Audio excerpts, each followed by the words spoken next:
Hey guys, welcome back to the Retro Wrestling Room. We are here. This is Smackdown. Smackdown's first episode on Netflix. We just had Raw on Netflix on Monday. That was the first ever episode for WWE. Also had NXT the other day. I didn't watch NXT. I saw the results. I saw that Julia's now the NXT Women's Champion. But yeah, SmackDown. There's only I've only seen two things advertised for SmackDown this week, which was quite strange. Which is Shinsuke Nakamura versus LA Knight for the US title, and it said Tiffany Stratton is appearing, but that's literally all I've seen. Let's double check the WWE website again. Let's see if there's anything more announced at this late stage. I don't know if there will be. Oh, there is. They've announced that Chelsea Green is going to be defending the Women's United States title against Michin. Okay. Let's save that photo as well. We'll have to start up a new graphic once that actually comes on the screen, because I haven't got one ready for that. That must have been added quite late there. So yeah, how's let's sort that camera a little bit more there. Is that better? No, a little bit more to the side now. I'm going the wrong way, that's the thing. There we go. That's a little better, I think. Maybe a little bit more that way. There we go. That seems okay. So yeah, it should be quite interesting, I think, to see SmackDown on Netflix. What did we all think of Raw on Netflix? For me, it was a bit of a mixed bag. The matches were really good, but there was so much. They leaned so much into the advertising side, and it seems like what's the best way of putting it? I guess it was more just an advertisement for the whole WWE. It felt a bit congratulatory, It was more of a pat on the back, I feel. But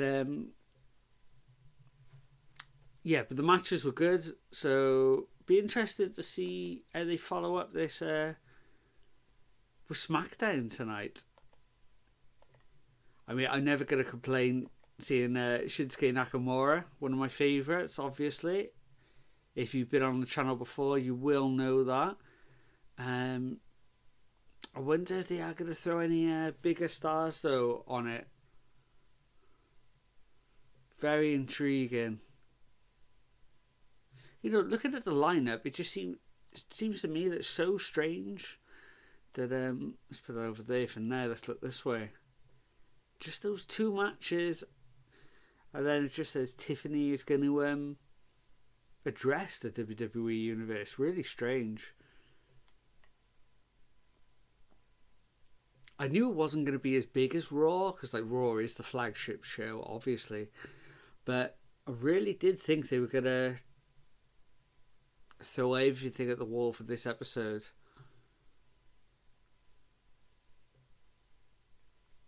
But then again, things like The Rock turning up on NXT, that was a bit of a surprise. I think that was only announced within the day, maybe. So, could be a lot more added. We are 5 minutes away from the show here. Let's sort this screen back out.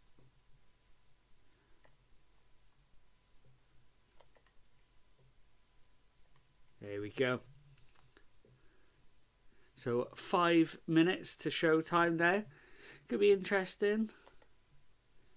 Very interesting show, I feel. Oh, there we go. We got the live event starts in 4 minutes on the screen now.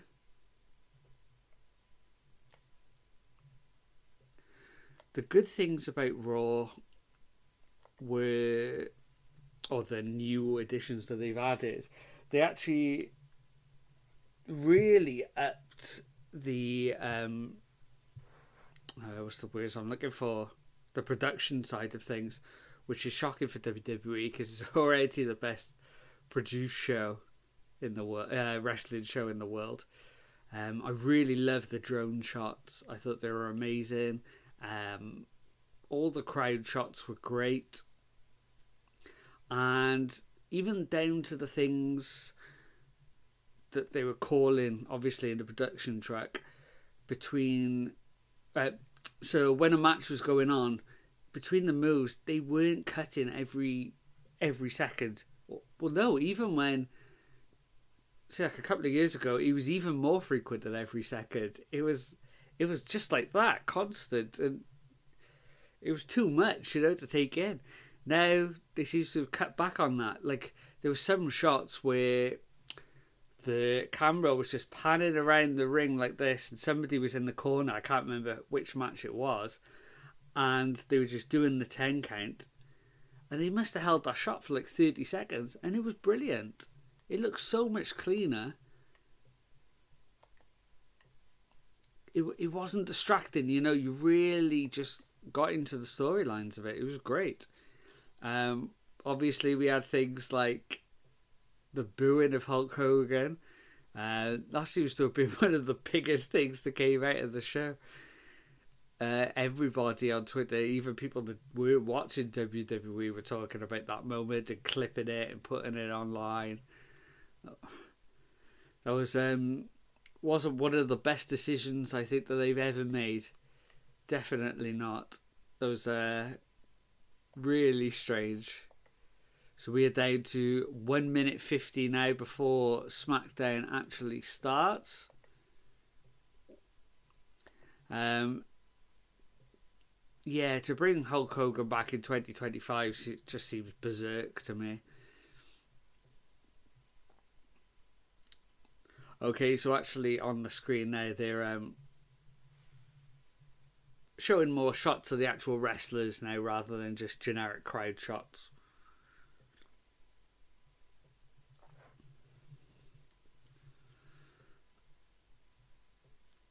So that we had Roman Reigns come up, the Usos, the Bloodline. Wonder if that means they're all going to be on the show tonight. Candice LeRae, I guess it is. Pretty Deadly. Or is this just Motor City Machine Guns, which is weird to see them in WWE now. Been watching them for about 25 years at this point.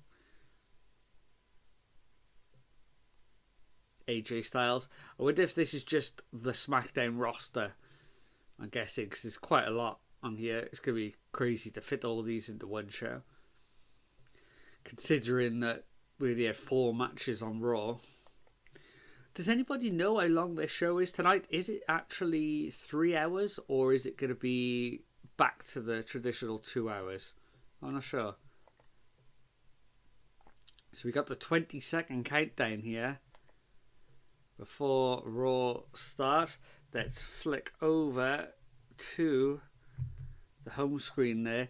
So if anybody wants to go to that chat, we can have a look. So what stars have we got on the screen now? Like I was saying the other day, if you were in the chat, we got the stars on the screen now. So as the matches are happening, we can actually give our star ratings as the matches actually go in.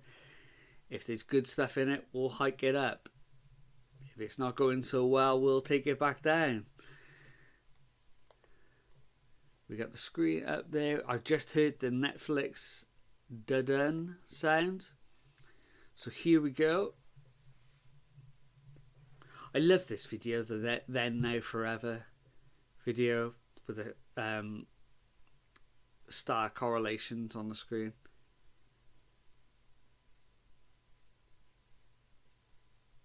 The biggest wrestlers that the company have had, all the way from Bruno Sammartino all the way up to modern day Cody Rhodes and Roman Reigns.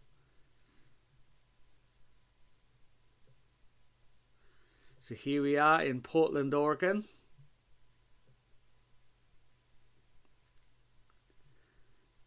It is going to be interesting to see if the production does match the other night.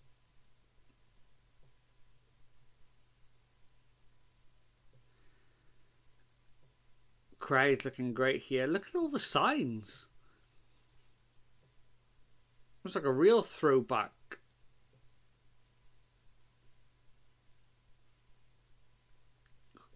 Wonder if they're just encouraging more signs.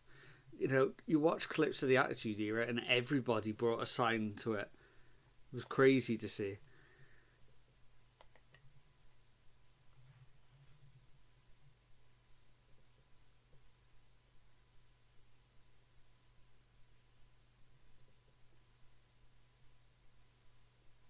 So here we go again. The introductions from the commentators here. And Tiffany Stratton making her way to the arena.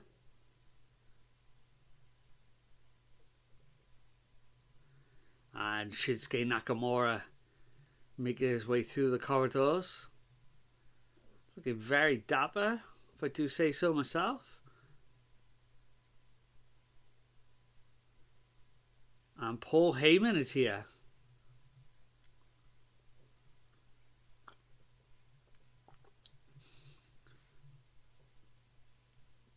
I wonder if Paul Heyman's going to open the show. Is he making his way to the ring by the look of it?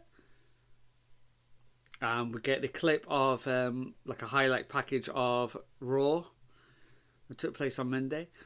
Roman Reigns, but I was going to say Paul Heyman. Paul Heyman had a big Monday night because he was in the corner of Roman Reigns as he beat Solo Sikoa in the tribal combat match in the opening of the show. You know, they really front loaded that show, having Roman Reigns opening the show, the biggest star of the last probably 10 years, probably their biggest star since John Cena, I would have thought. Macaulay Culkin, who had one of the biggest ovations of the whole night, wrestlers included.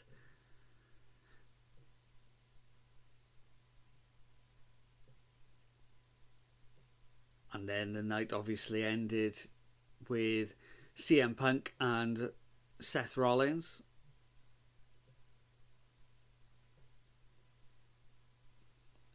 They're just showing the ring mat there. What do we think of the new ring mats? I saw a clip of last week's Smackdown. I didn't actually watch it live. With that bright blue mat, it's going to be bit difficult to get used to that, and especially the Raw mat with all the advertisements on a big Fortnite logo in the middle. Really strange looking. Just not used to it at all. Yeah, we had Cena come back. Cena announcing himself for the Royal Rumble, letting us know that he's looking to win the Royal Rumble. And then main event WrestleMania, which is going to be, really strange. It's crazy to see John Cena back. He said he hadn't won a match in WWE for something like well over 1,000 days. I think it was closer to 2,000. And here we go, there's clips of the Tribal Combat match that had all the interference from the Bloodline. We had Kevin Owens, there we go, Sami Zayn and Cody Rhodes come out. It was really chaotic to start the night. It was kind of like a mini version, like of the WrestleMania main event, where there was just chaos in the ring and everybody turning up. It was kind of like a watered down, just smaller version of that for the opening of Raw. And then we go, finishing the package with him saluting. Yeah, so there we go. We are starting with Paul Heyman. Let's listen in. Let's see what Paul Heyman's going to say to open the first Smackdown on Netflix.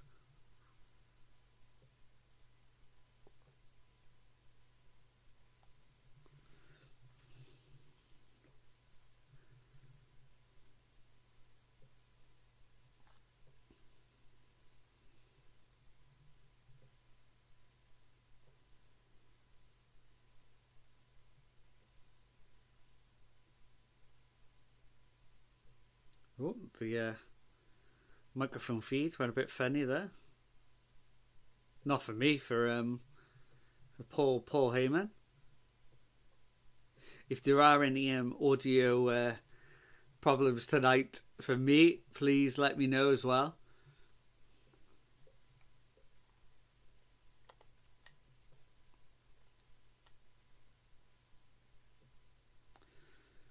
So Paul Heyman bringing up Roman Reigns now. It's going to be interesting to see where the Bloodline story goes. You know, are we completely done with it? I doubt it. Feels like we're entering another kind of chapter, mind, for it tonight.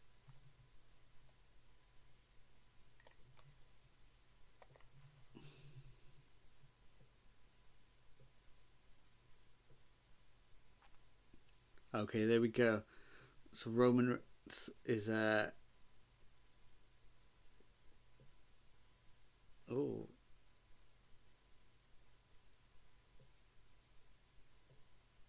cheap pop there from Paul Heyman.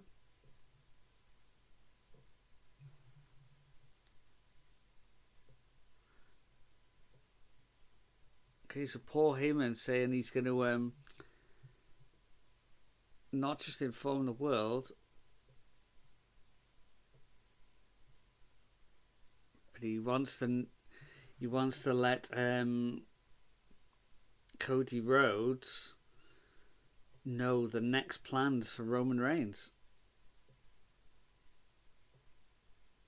And he's calling out Cody Rhodes to the ring. Okay, so we're starting SmackDown with the heavyweight champion. It was so strange not to see him, you know, on Raw. I mean, he was in the crowd, he interfered in the Tribal Combat match, but not to have a match, you know, the WWE champion. You just would have thought they would have, because it was the first night on this new massive thing. But here he is, coming out first tonight on SmackDown.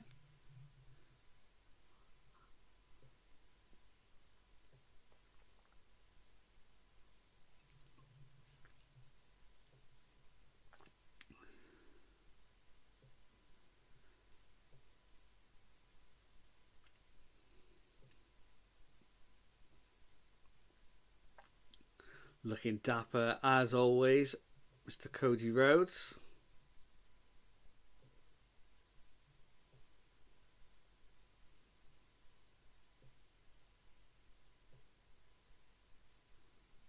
He's got a maroon suit on this week. Looking really, really smart. I mean, now we're in, what are we, the second week of January. Coming up to the Royal Rumble, you know, obviously they're going to start planting seeds for the Rumble pretty soon, start to get all those matches booked up. But what really starts at this time is the planning for WrestleMania. You know, now is when you really start to see the storylines starting to shape, starting to form, and all the pieces starting to fall into place.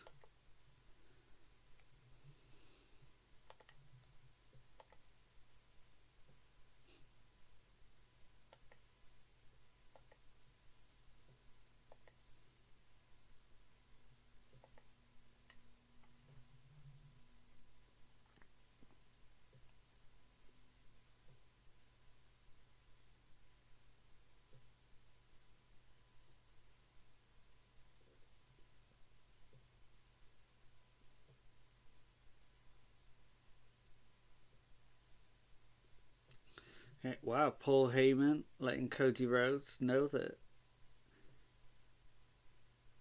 he has earned the respect of Roman Reigns.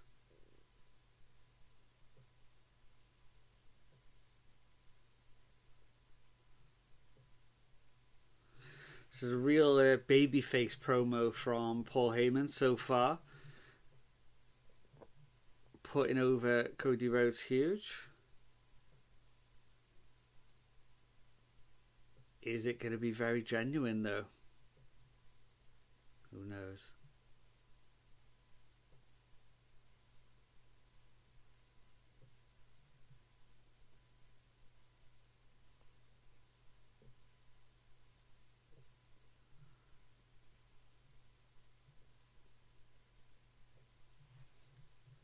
Okay, wow. So Paul Heyman announcing that now Roman Reigns has got his Ulafala back. The next thing is to try and get that title back.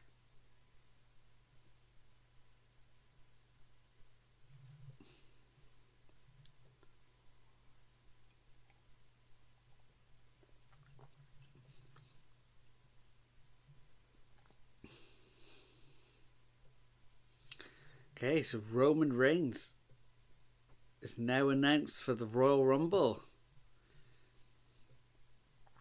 So two massive stars announced for this year's Royal Rumble so far. Roman Reigns and John Cena.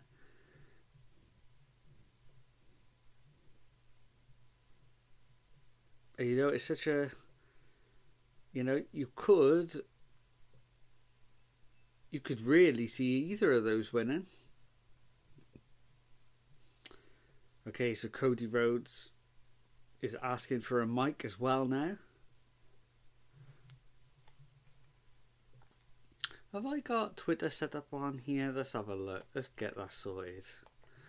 Let's actually sign in to Twitter on here. I don't think I let them know that we are live streaming tonight. So let's get this up.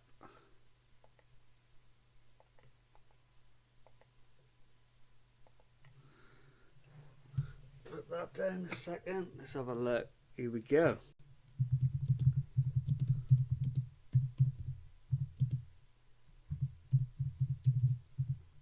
Oh, we've got Kevin Owens come out now, speaking from the crowd.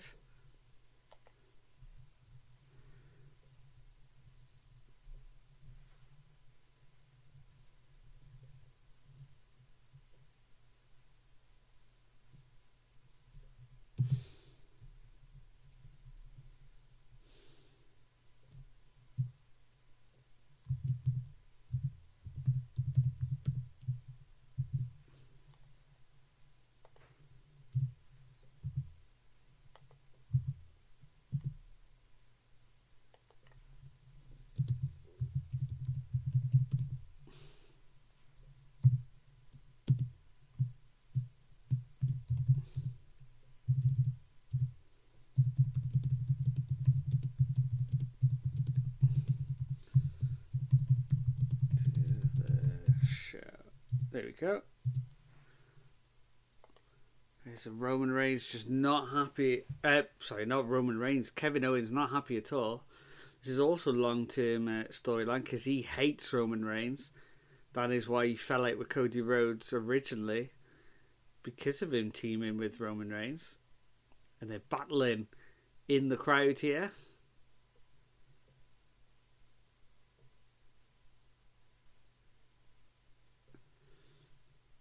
Also, is Jacob Fatu in the ring, and so is it Solo Sikoa? Or is it Tamatonga? Tamatonga, sorry. With Jacob Fatu and Paul Heyman is left in the ring with them. This is not going to be good for him.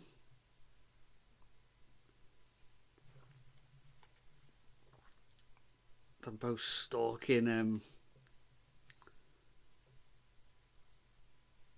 Paul Heyman in a corner here.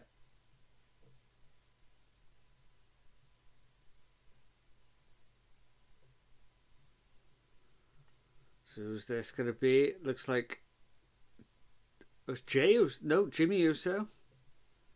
Jimmy Uso is here. Super kick to Jacob Fatu there. Taking on Tamatonga. Another super kick to... another super kick.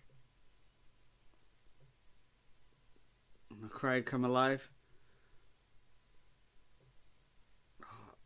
Two hip splasher in the corners as well. Taking out both men. Giving a high five to Paul Heyman. Oh, now he's got the great equalizer, steel chair. Smack to the back of Tamatonga. Smack to the back of Jacob Fatu, who no-sells it in the corner. Oh, big running elbow strike from Jacob Fatu.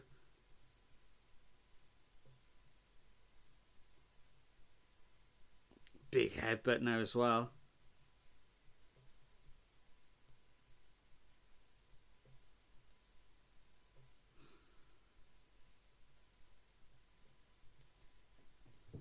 They're setting up the chair around Jimmy's neck in the corner.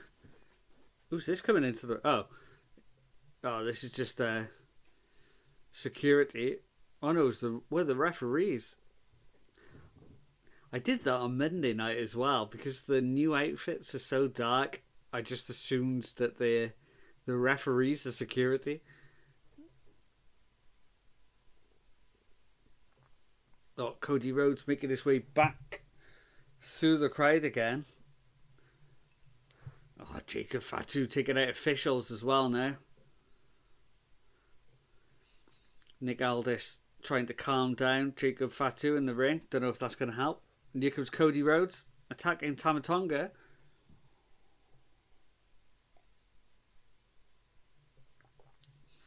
So we got a face-off between Jacob Fatu and Cody Rhodes in the middle of the ring.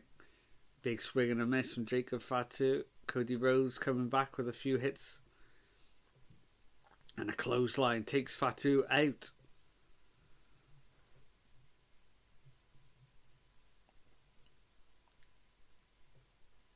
So they've managed to break up the brawl now.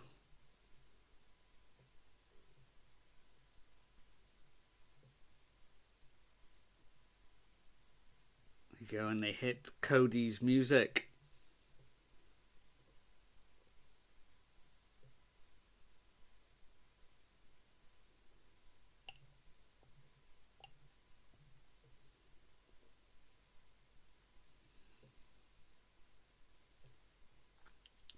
Okay, so those what are we? Okay, so 20 minutes into the show, there was one segment, but they crammed a lot in there. So now we know that Roman Reigns is going to be in the Royal Rumble. He's going to be looking to get his title back from Roman Reigns. We continued the feud between Kevin Owens and Cody Rhodes. Then we also had the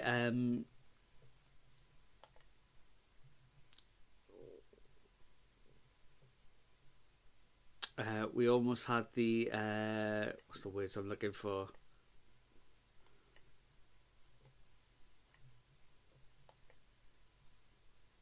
Yeah, we also then had the Bloodline come down to the ring, and they were trying to attack Paul Heyman in the middle of the ring. Didn't go well for them, as Cody Rhodes made his way back to it then and took out the entire Bloodline, who scabbered to the back.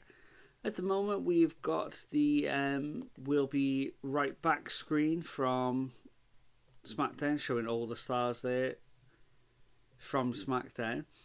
I'm guessing this is where the adverts are in the US, because we don't have the trade obviously on Netflix here in the UK, but we will get I guess these kind of little interludes, I guess you'll call them.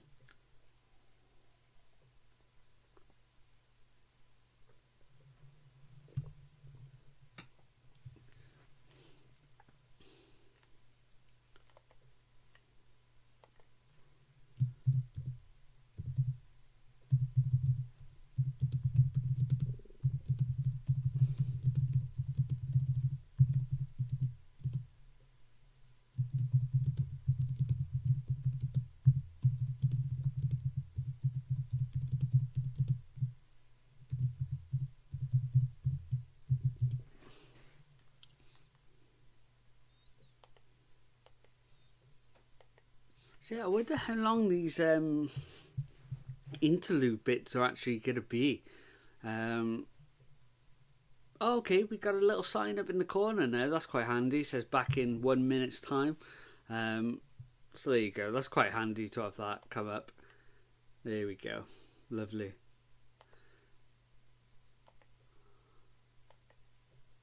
But yeah, we'll be watching the whole show. We'll be having the all the reactions from the show. Make your predictions now. Who do you think is going to win the US title match tonight? Be interesting to see if there's going to be, a quick title change back to LA Knight, or if we're going to get a longer run from Shinsuke Nakamura. I'm guessing... I would like them to keep the title on Shinsuke. Don't know if they are going to, though. So there we go. We got the security forcing the bloodline back now.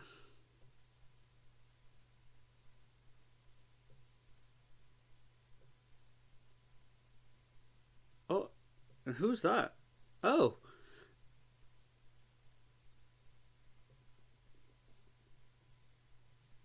LA Knight pushing Jacob Fatu out the door and locking the door behind him.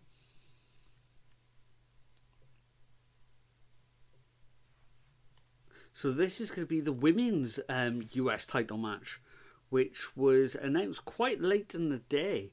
So I am just going to duplicate that a sec. One moment. And I am going to add a little graphic here. Change that one over because I saved it from the WWE website. There we go. And we are going to add this over there. Obviously, usually do these earlier in the day. Let's knock that back a little bit. I think it's roughly there. There we go. Looking very nice. There we go. So yeah, so like I said, the star ratings are on the screen. So as the match goes on, if we think the match is going well, we'll hike those stars up. If we don't think the match is going so well, we'll obviously bring them back down again.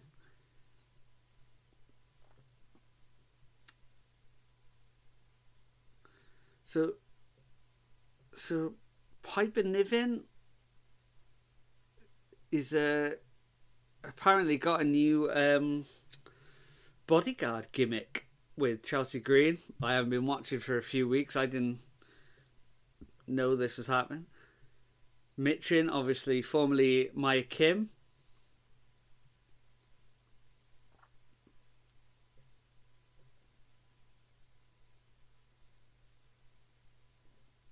I don't know how I feel about the look of the US Championship. We're going to get a closer look at it here. Yeah, not the best looking title of all time, is it? Cool to see that they've got another title, I guess, for the women. More of a mid-card title, I guess.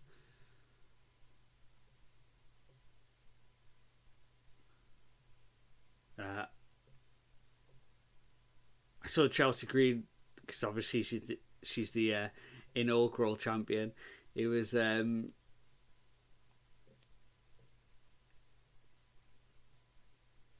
she was saying that she's now the longest ever women's United States champion. Does help if you are the only one. I will say that. So starting off the action, Chelsea Green throwing Michin into the corner. So there we are. There's the commentators for tonight. We've got Lillian on ring announcing, Byron the backstage reporter, and Joe and Wade Barrett on commentary. Michin making her way up to the top rope now. Oh, a big jump in nothing off the top. Always impressive when they do that.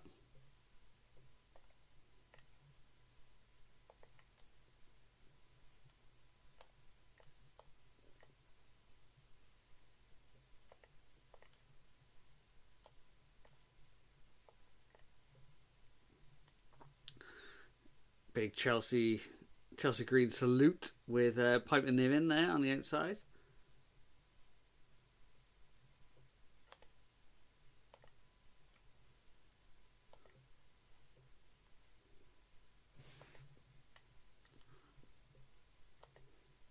And we just cut back to... Okay, so these are the adverts we're going to get. So it says back in 3 minutes. That's quite a long time now. Nathan in the chat. Let's see what Nathan has to say here. One sec, I pushed the wrong button there. There we go. Right, now that we're back to the regular storyline, Cody Rhodes is feuding with Roman Reigns. Yep. If The Rock comes back to WWE, he'll likely continue his feud with Cody Rhodes.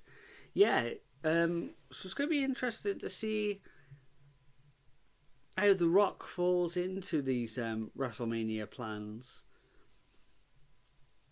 So, I mean, the big stars all kind of around that storyline. You know, John Cena was talking about going for the title as well. Maybe he's going to go for the world title rather than the WWE title. Maybe he's looking to go more than the Gunther route. I could see maybe that being the title match at WrestleMania. But yeah, it's going to be interesting to see where The Rock falls in. I can't see him doing Roman Cody 3.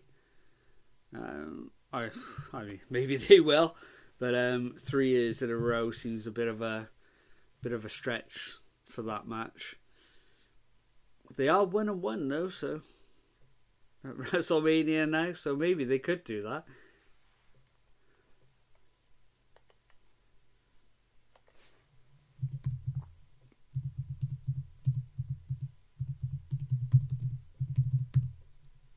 Let's actually log in on there so I can join the chat instead of having to change the page.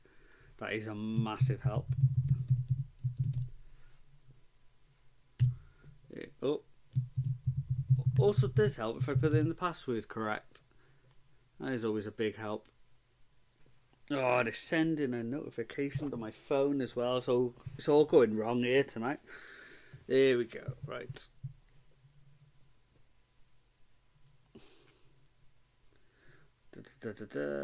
Yes, it's me, obviously. There we go. Now I can see the chat and I can get involved if we need to. But yeah, Nathan, you're right.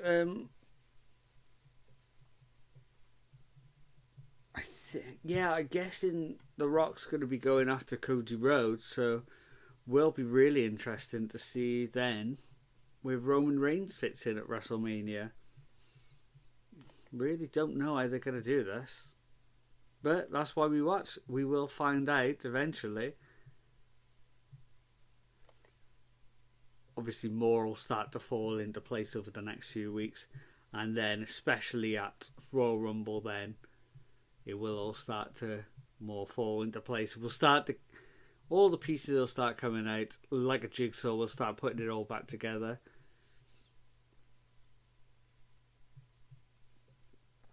So back in action here. We got a chin lock on Michin.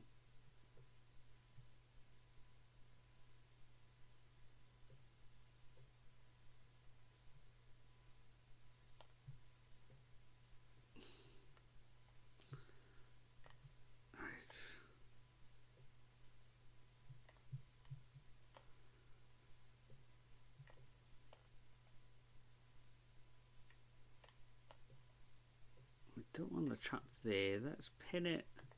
Can I pin it there?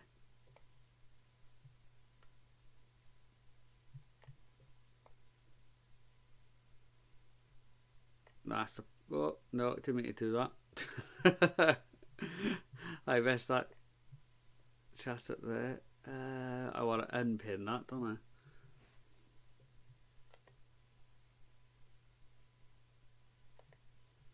I just closed the window? I didn't want to do that, did I?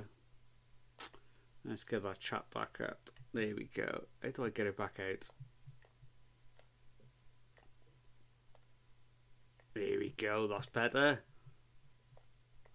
That's a better setup for me on the screen.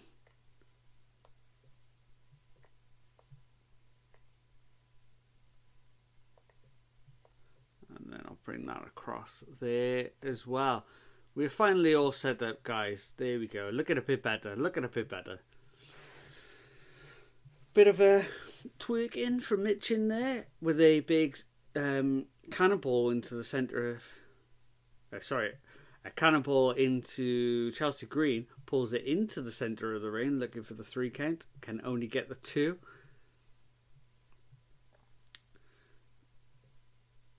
Yeah, Chelsea Green not looking good here. Having to make it to the ropes. Trying to hold on. Trying to get a bit of a breather. Oh, what's Chelsea Green going for here? Oh. Slams Mitch's face down into the mat there. Only get a 2 count. Goes back to the cover again. Hooks both legs this time. Could only get a 2 count yet again.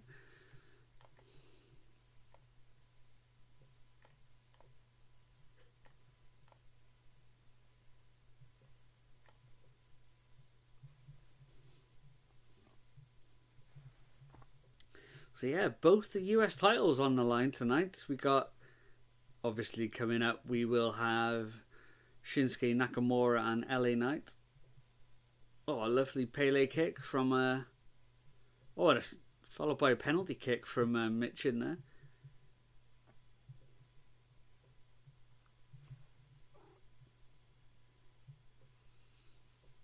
Oh, Piper Niven gets a penalty kick as well. On the outside. Mitchell making her way up to the top rope now. No, she stays on the apron. Oh! And we get a cannonball off the ring apron onto Piper Niven on the outside.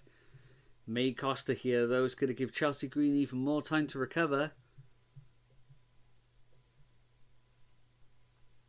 High crossbody off the top rope, but no. Chelsea Green rolls through. Oh, she had a handful of tights there and sneaks a win.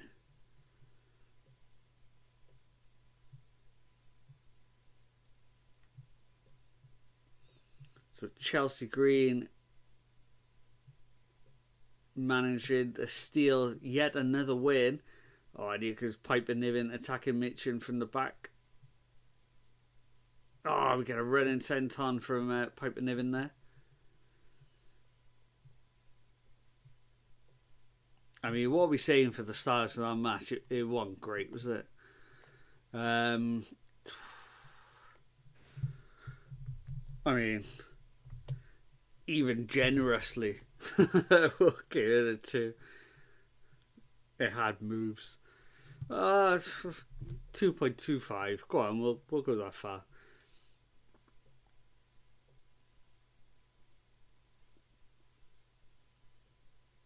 Just felt a bit sloppy, didn't it? Wasn't the greatest display for women's wrestling I've ever seen.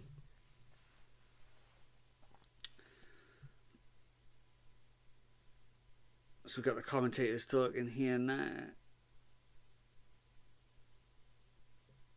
ATF media asking who is Hansa Stone Ronnie Garvin wrestling tonight. Well, surely it's got to be his biggest rival of all time. The one, the only, Greg the Hammer Valentine. And no doubt they're going to have a submission match. And they're just going to go for pinfalls. Which is what they seem to do. That was one of the maddest submission matches I think I've ever seen. It was so weird. They just kept going for pinfalls. Madness. Absolute madness. So earlier today, looks like we got all the tag teams in the division all talking backstage.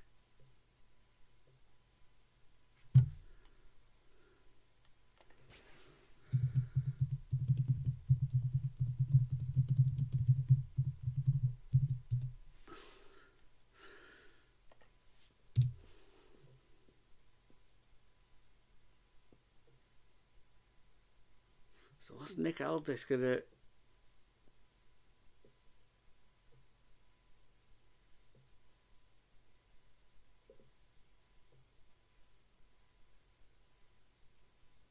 Okay, so it looks like we're setting up a tag team tournament, but I look here.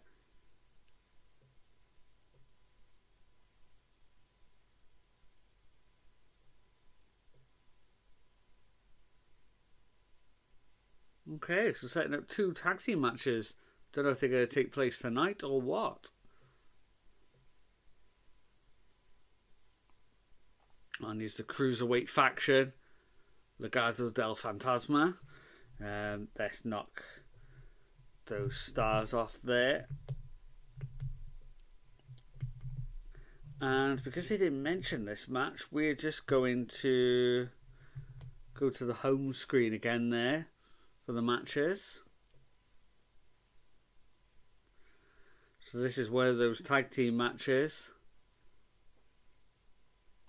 So it's going to be Los Garza against Pretty Deadly. Pretty Deadly from the UK. Are we getting... No, we're getting it. I thought it was going to go back to where those long adverts again there. We just got where the trailers for the WWE shop at the moment.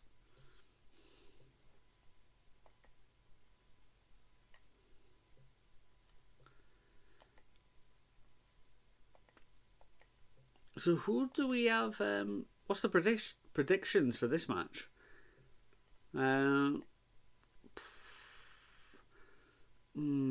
don't know. I kind of see it going either way, I guess, really. Don't know. Maybe Los Garza. Yeah, I'm going to stick with Los Garza. I think they're going to win. Oh, there we go. It's back to that music. So we got that trailer again now. Back in 3 minutes. This is obviously to have those whatchamacallit.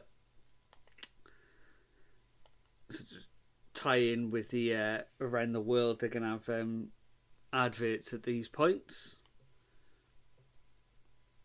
So on Raw, we didn't have any of this. In the UK, it went straight to the action constantly.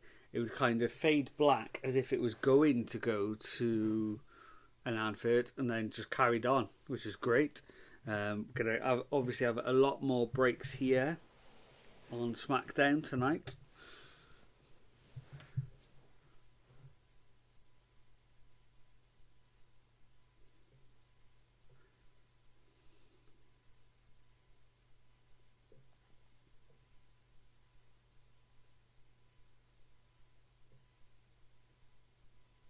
So what are we thinking that the WrestleMania card is going to be?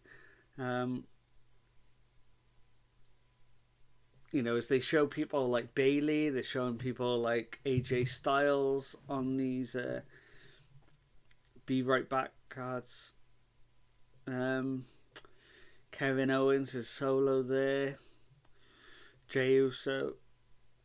You know, I don't think any of these have got locked in opponents for WrestleMania.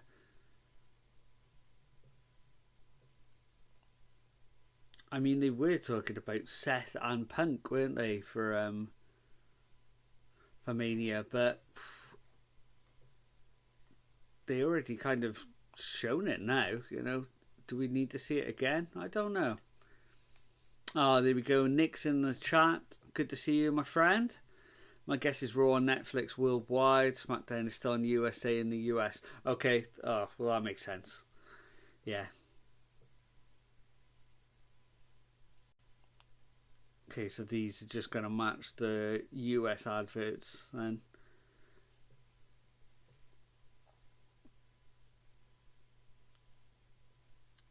So far we are at 40 minutes into the show. We had obviously the opening segment with Paul Heyman coming out, calling out Cody Rhodes, letting him know that Roman Reigns is going to be entering the Royal Rumble and then going after that title because he wants it back.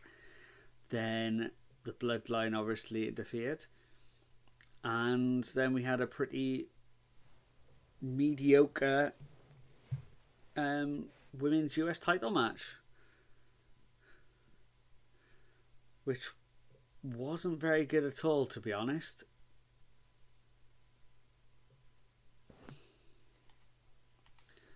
So hopefully, in 3 seconds' time, we'll be back in action. Oh, we come back.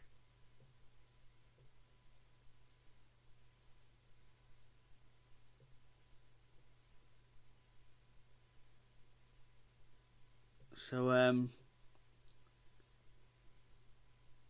oh, okay. The encore presentation of New Year's Evil is going to be on the CW network tomorrow night. So you can watch that if you haven't already caught it. If you're in the US, obviously, if you're in the UK, you can watch it anytime you like. It's already on Netflix. I haven't got around to watching it yet. I saw the results before I got to watch it, so if it's worth watching, let me know. There we go. So Pretty Deadly are in the ring now.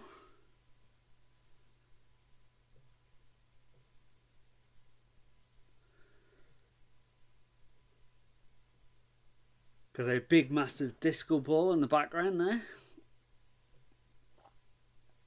Here we go, and the action has started. Let's see if there's any match cards on the WWE website. If they put anything up for this match. No, they haven't. Not at all. Well, it was worth looking, guys.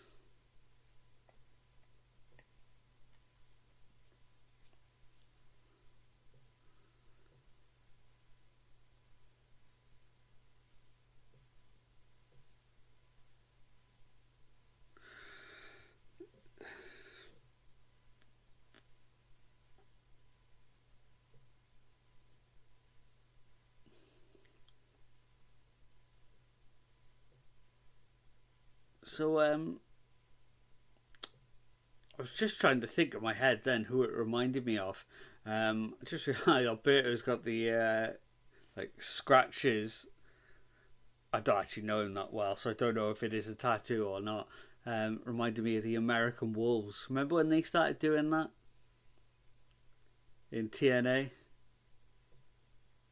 So Los Garza with a double super kick there to Wilson. He took both legs. No, can only get that one count.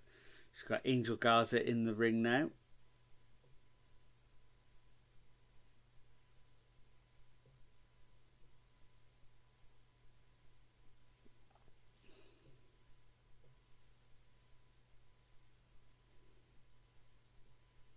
Oh, a big running knee by Angel Garza. I do. I had a Wolves t-shirt. I had that claw mark as well. Yeah, I remember that.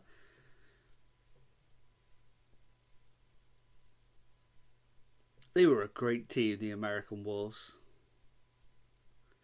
Really, really strong team.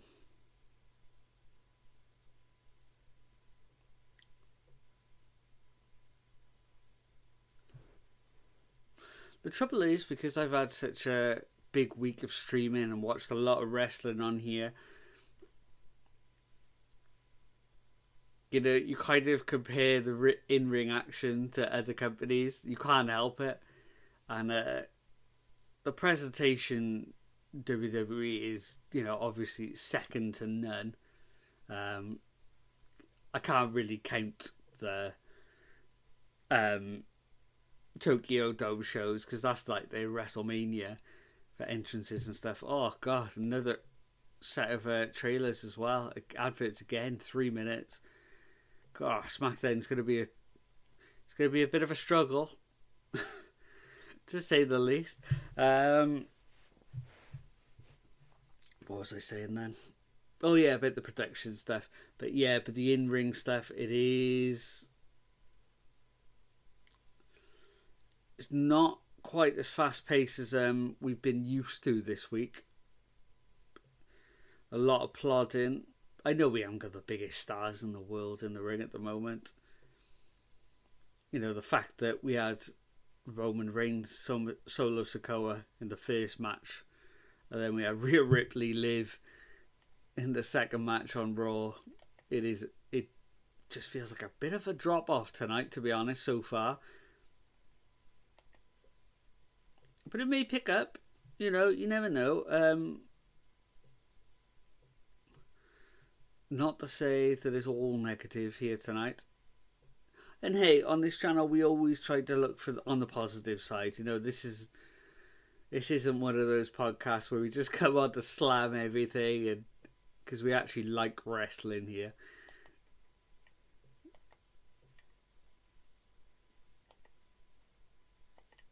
And I've been watching WWE, WWF for what seems like,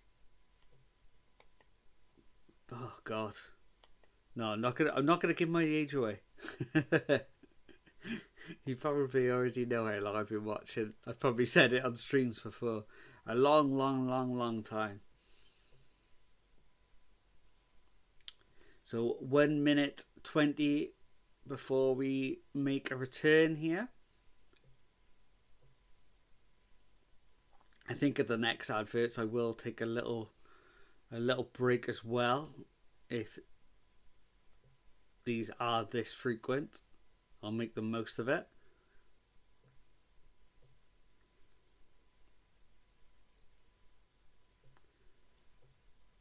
Yeah, I know I've talked about WrestleMania matches, but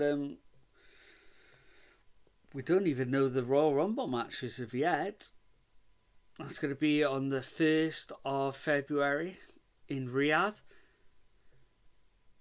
I haven't looked at the start times yet. I know they're going to be really shocking, I think, to the US audience. They're obviously really contrasting times to what you're used to in the US for that, for those shows. In the UK, they usually start, around 1 a.m., 2 a.m., sometimes maybe midnight.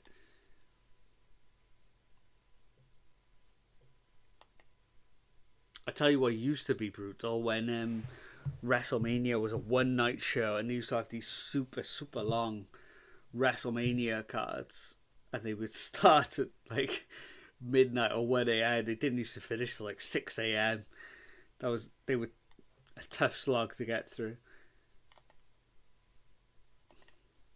So here we are back in action with Pretty Deadly and Las Garza here.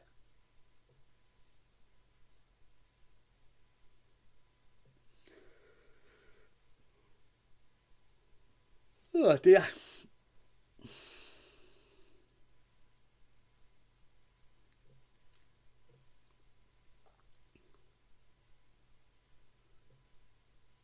There we go, quick tag in the corner now. Oh, Kit Wilson came running in, looking for a back elbow, but could only hit the turnbuckle.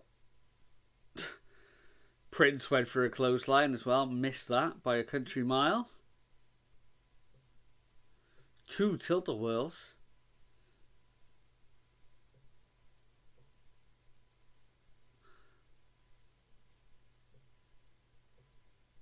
Angel Garza went for the enziguri then, managed to hit that. Goes to the... No, could only get a 2 count there. What are we saying for this match so far? I mean, it's just standard, isn't it, to be honest? We'll start at 2. If it gets any better, let me know. We'll hike those star ratings up.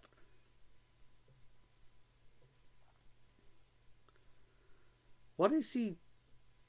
I wonder what Kit Wilson's shouting for there. Oh, he gets hit with a super kick there.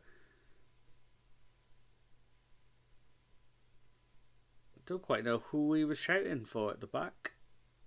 I don't know. Is that something to do with the storyline? Ah, there you go. Nick puts about the WrestleMania talk. I remember how tough they were to get through in the US, and all I had to deal with was the show that's that long. Yeah, exactly. Oh, try to get through those 6-hour, 7-hour shows in the UK when it was that late. It was tough. Even if you were enjoying the show, just a stay awake at that time, you know, with those length of shows, you could guarantee that you'd always start to feel it when you had a Randy Orton entrance, because they would last so long, and then you'd start to feel your eyes going before the match started again. Oh.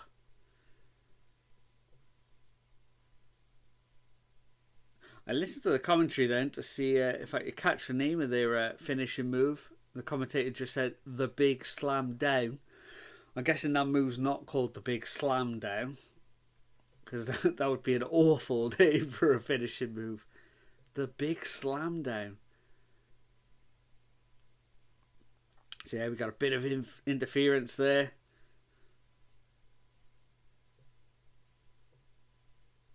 NTY, they called it. Nick said he wouldn't have made it through Wrestle Kingdom last week if he hadn't taken a nap before the show. Exactly, yeah. You just can't. You've got to get him in whenever you can. That's it, and we enjoyed that show, and it was still, you know, at that time, it was still tough to get through. Luckily for me, it started at about 9 o'clock in the morning, so when it finished, it was about noon. So, yeah, it was great for me. Which makes a change for shows.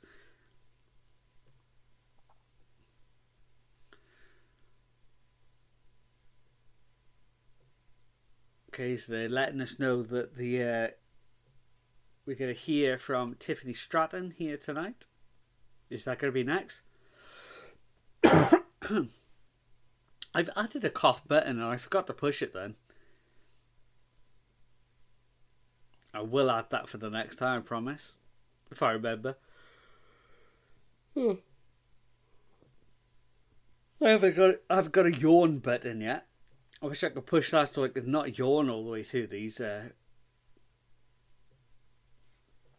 live streams. Right, so there's not the star rating off there. Let's get back into Smackdown, and we've actually got the match graphic for this match. So yeah, we've got Shinsuke Nakamura versus LA Knight for the US title. I mean, I could see him putting it back on LA Knight. You know, giving him a big win on this big show for Netflix, you know, the first Smackdown being on there. So yeah, I could see him winning this, but you know, are they going to take? They seem to be getting behind Shinsuke again now, which is good, but yeah, I don't know. I'm still sticking with Shinsuke, but I could see it going tonight. Right, so yeah, because we've got 3 minutes, I'm going to throw it to the BRB screen on here as well. So, if you need a quick break, take it now, and we will be back in about 3 minutes. I should be back by the time that the actual feed comes back. So, I'll see you in a minute.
We are back with Friday Night Smackdown. We got a Saturday night's main event trailer on here, which interestingly starts with Hulk Hogan introducing it.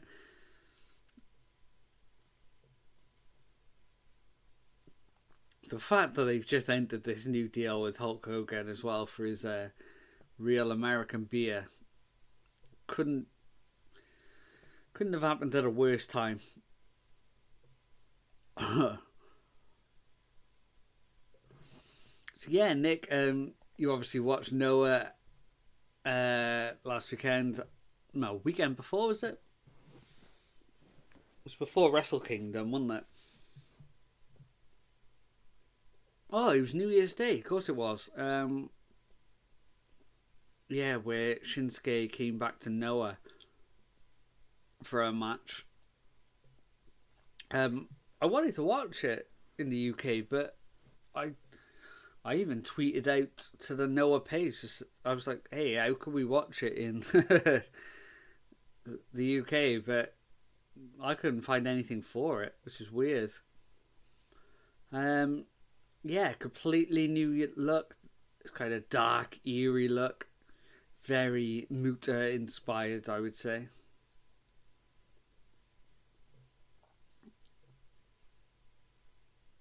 They're really pushing this assassin moniker for Shinsuke now.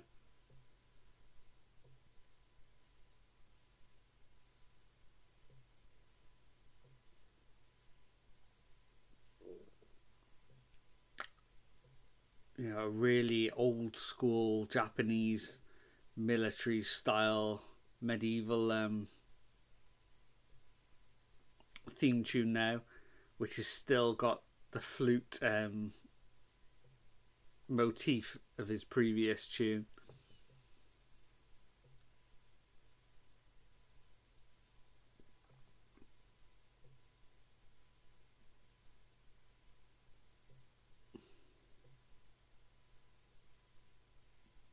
I mean, Shinsuke can pull off most things, so I think, but yeah, this is a cool look.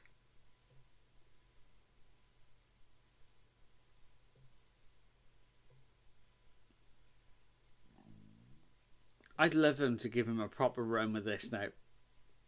Keep it for a long time. You know, kind of give him the run that they gave Gunther with the Intercontinental title a few years ago. Really solidify this as being a great championship. Make him look like a deadly heel. And then build him up. Build up a babyface to take him on. But I got a bad feeling they get a hot shot this title. Hopefully I'm wrong though. So Shinsuke giving off the title to Baby Nate. Charles Robinson, the referee for this match tonight. Yeah, same with this men's US title. I just can't get into that title. The actual look of it.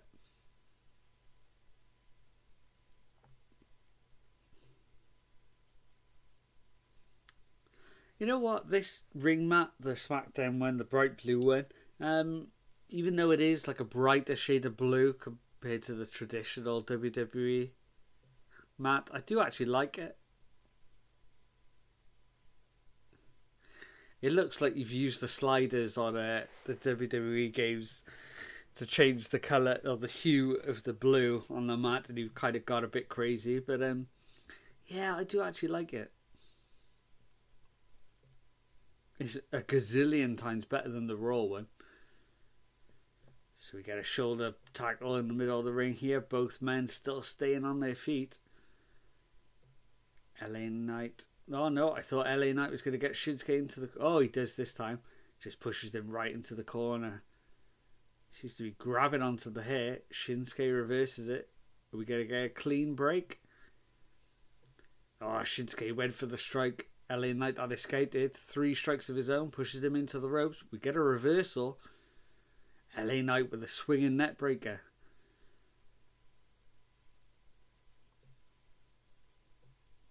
There we go. We get the Austin style boots in the corner from LA Knight. He started to run in, but Shinsuke manages to roll to the outside. He's on the apron here.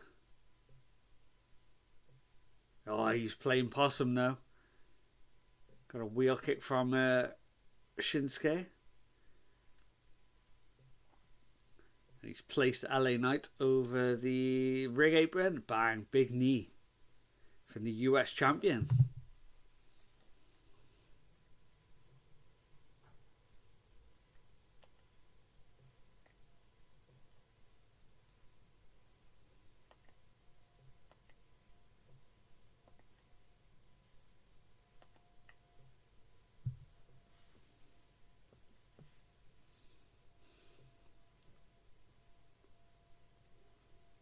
Okay, so they're really playing up on commentary that the American Werewolf, Samoan Werewolf, sorry, American Werewolf. I was thinking of one of my favourite films there. Samoan Werewolf, Jacob Fatu, he's not going to be happy with LA Knight because he tossed him out of the arena tonight. So maybe that's a feud we can look forward to in the future. Shinsuke Nakamura with a big knee there. He had LA Knight placed on the top turnbuckle. Big knee strike takes him all the way to the outside.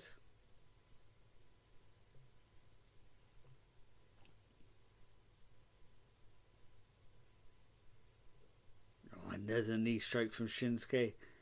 Backs up. Oh, went for another one, but no, LA Knight manages to come back with a clothesline there. Took him out. Oh, Shinsuke's on the outside. Ah, there you go. Yeah, the American Werewolf, the name Eddie Edwards should have used.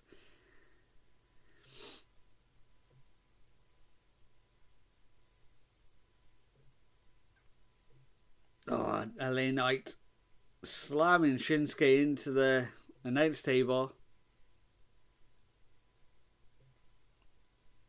Instead of counting along with the strikes, we just get yeah chants.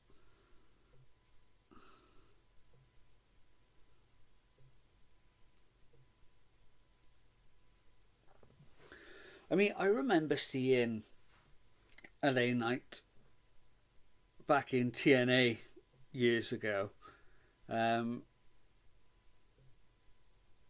And the one thing I remember is him screaming to somebody because they were in his room. Was that? No, that wasn't him. That was Dexter Lumis, wasn't it?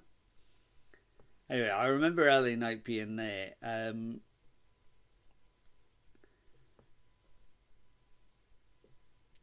But I think he really started to come into his own when he went to NWA and he was pushed there. And he started to click even more so.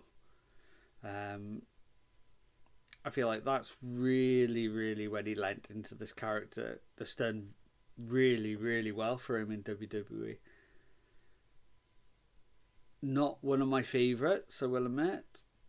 But, yeah, you can't argue that he manages to get the crowd behind him. We get another one of these adverts now, which is going to be another 3 minutes or so.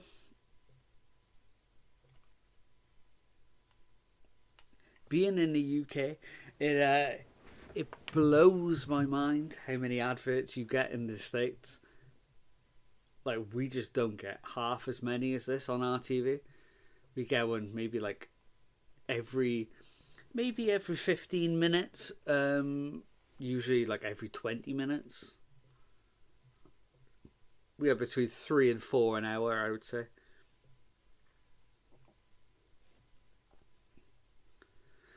Nick puts, first time I saw LA Knight, he was called Dick Rick and teaming with John Moxley in the Heartland Wrestling Association. Wow, what year would that have been? I must have been going back a bit, right?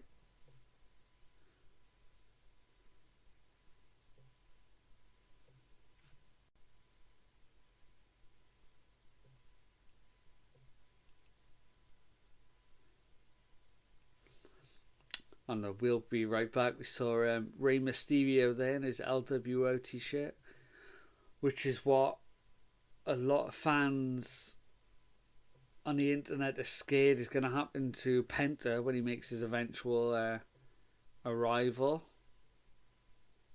on Raw next week. Wow, 2006, 2007. Has he been going that long? Wow.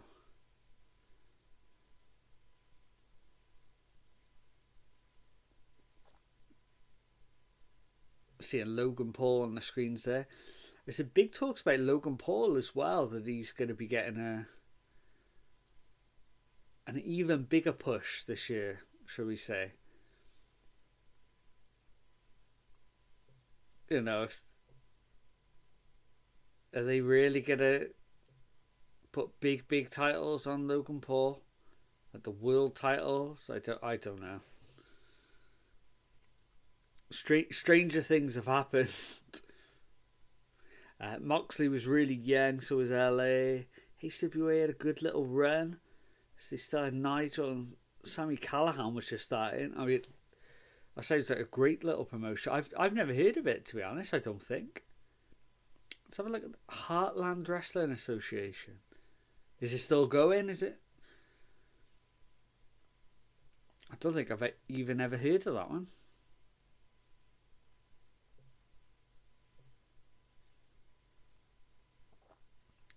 No, it's long gone. No.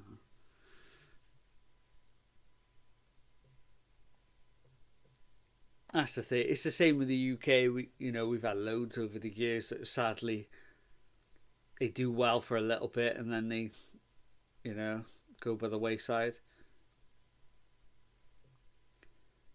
Luckily, during the NXT UK years, the biggest wrestling promotions that we had over here managed to get through that, and they've come out the other side. Nowhere near as big as they were, and nowhere near as much buzz as they once had. But we still got a few left here. It was started by Les Thatcher. Okay, spent some time in WCW. Had to run with Young Mox. I think it's been gone about a decade now.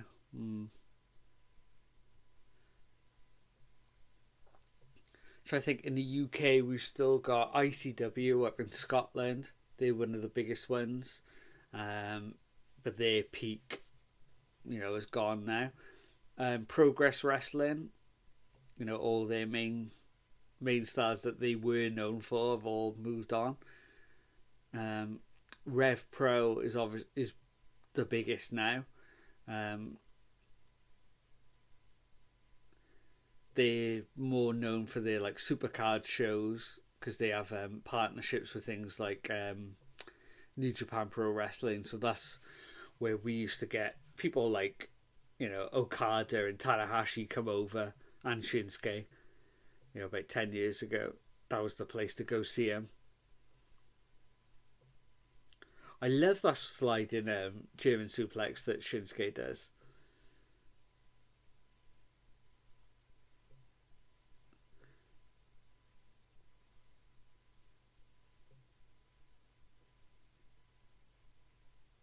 Shinsuke looking a bit fragile on his knees tonight. I don't know if this is just incredible selling or or if he is really struggling with this match tonight. I don't know.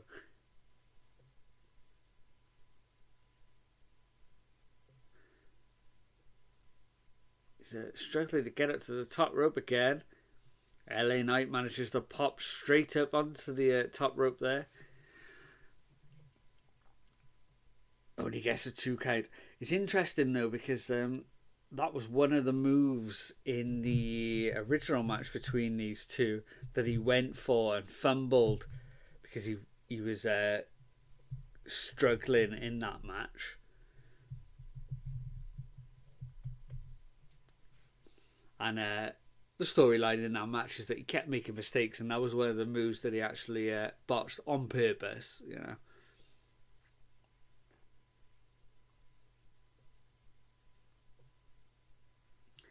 LA Knight turning him around on the mat here, looking for a reverse Boston Crab.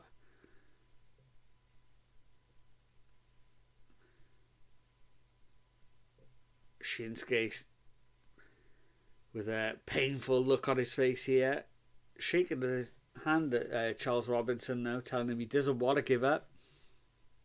Making his way to the ring. Is LA Knight going to pull him back? No.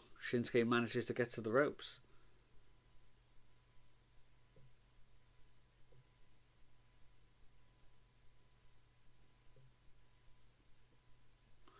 LA Knight pulls him back into the center of the ring. Oh, and Shinsuke managed to take the back of LA Knight, switches it to a armbar. Oh, but LA Knight turns him onto his shoulders, almost gets a 3 count there. Oh, spinning heel kick from Nakamura, takes LA Knight down. Is he going to look for the Kinshasa here? Oh, he went for it. LA Knight tries to roll him up. No, he's out. Oh, they both went for kicks at the same time. Really slow. I guess it was just... They're telling us it was a spinning back elbow. Bit sloppy between these two wrestlers there. Not quite sure what they were going for. There we go. The Kinshasa from Shinsuke. No, LA Knight managed to get his Louis Vuitton inspired boots onto the bottom rope there.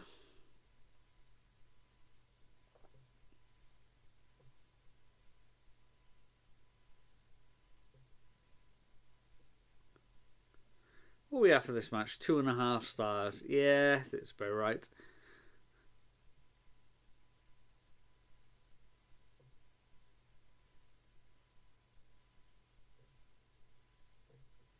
Oh, Shinsuke on the exposed turnbuckle. Oh, he went for that knee strike into him. Oh.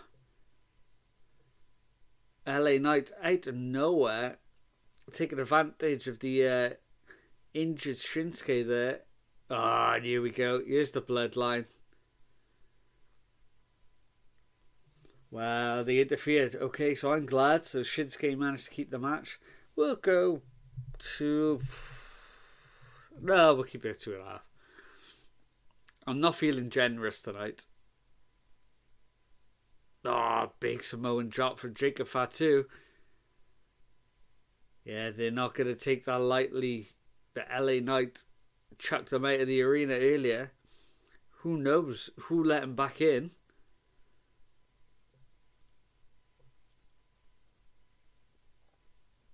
But yeah, Shinsuke manages to hold on to the title. Big charge from Jacob Fatu.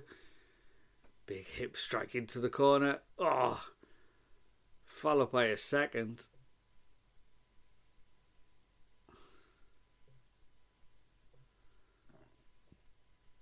So what's happened to the other member of Gorillas of Destiny now? No, not Gorillas of Destiny. Was it? Was that them? Yeah, it was, right? Hang on now. This is Tama, right?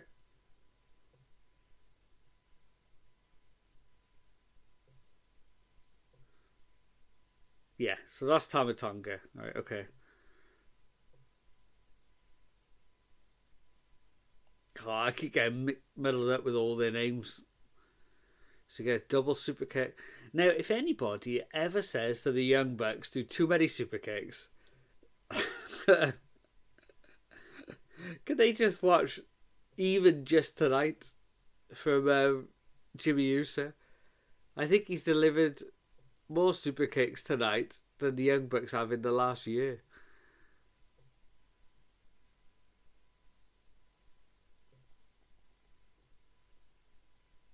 Okay. So Cody Rhodes. There we go. He's calling out Tama Tonga and Jacob Fatu. Looks like we're going to get a tag team match. There we go. So this is going to be the main event of the show. Yep, Nick Aldis saying yes. That's going to be the main event tonight. Well, I was going to say, because I thought this was going to be the main event, Shinsuke and LA Knight. But when it was on, I thought, well, something's going to happen because they're going to have a main event from somewhere.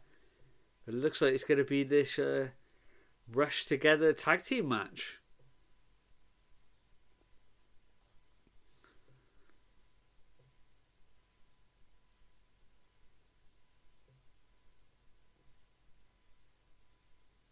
So, a good fact here, Cody Rhodes hasn't had a match tonight, yet we've heard his theme tune 3 different times tonight.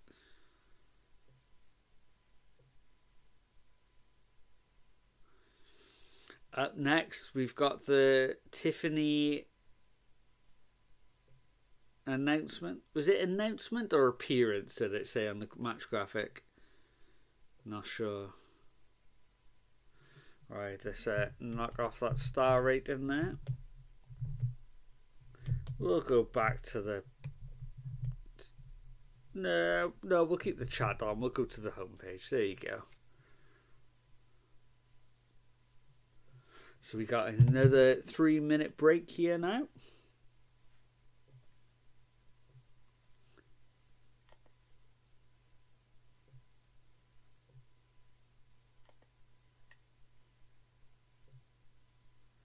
So Dave Meltzer announced earlier that AEW did 615k last night.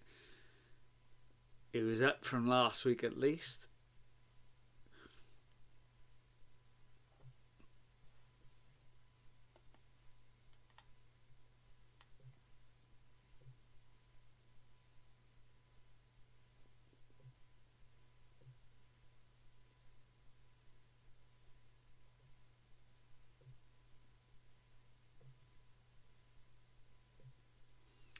I was trying to see anything on Twitter. I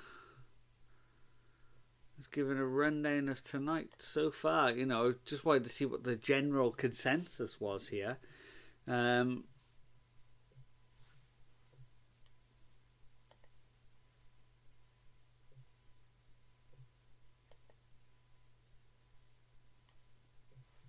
Nick saying, and that's just on TV right now. Both companies seem to be doing good. Yeah, they do.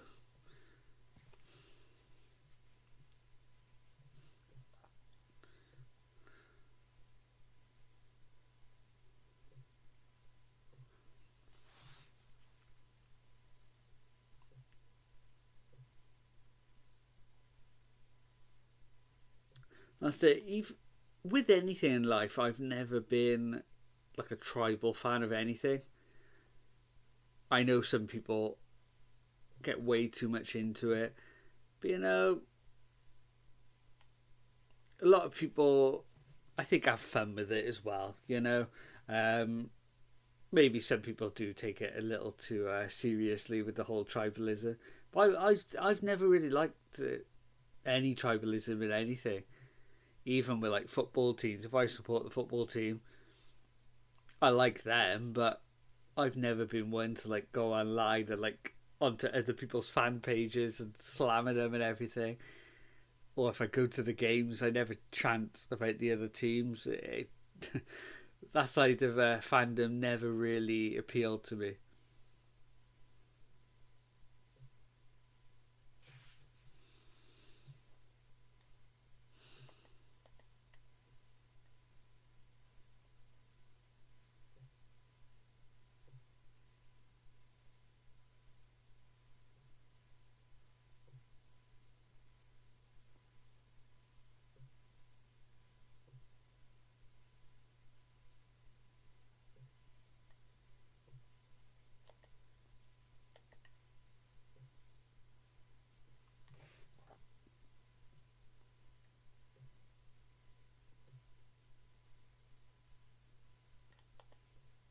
Yeah, so the Wrestling Observer newsletter came out today, and they were talking about, well, they gave the star ratings for Wrestle Kingdom and Wrestle Dynasty. My ratings were roughly around the same as Dave Meltzer's. He went a bit higher on some of the ratings for me, but Wrestle Kingdom main event, I didn't enjoy at all, and I was gutted because I love Zack Sabre Jr.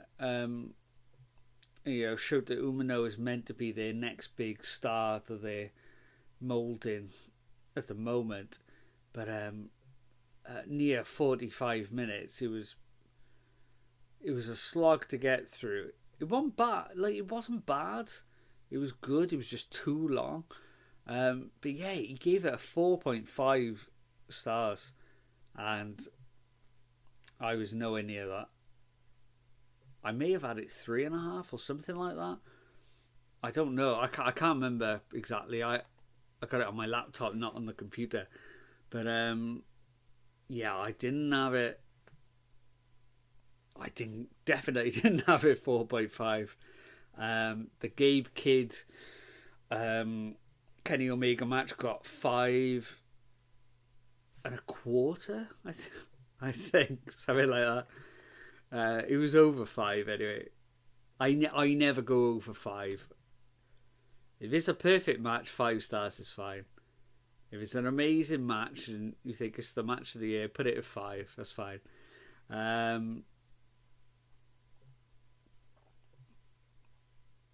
Yeah, I think it had 5.5. No, 5.25, I think, which insulted me even more. I was like, why is it a quarter star better than everything else you used to rate?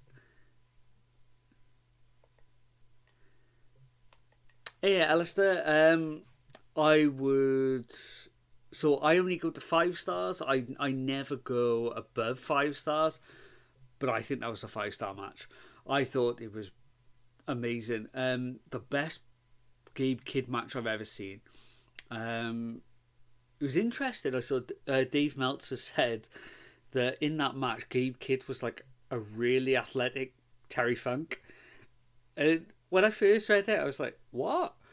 And then I kind of thought about it, and I was like, yeah, I could kind of see that. Nobody's saying he's as good as Terry Funk. Nobody's saying he's as influential as Terry Funk or anything. But that style that he had, that real like rugged, dirty style, and then the way he was selling some of the attacks, yeah, it was very Terry Funk light. And I didn't think it until I heard him say that. But yeah, I gave Kenny and Kidd 5 stars. I thought it was brilliant.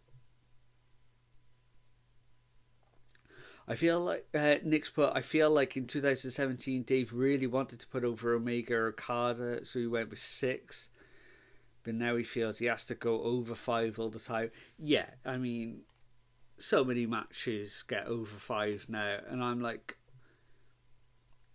I watch them, and they're good matches. They genuinely have really good matches, but 5 for me, like, that's a twice a year thing, maybe.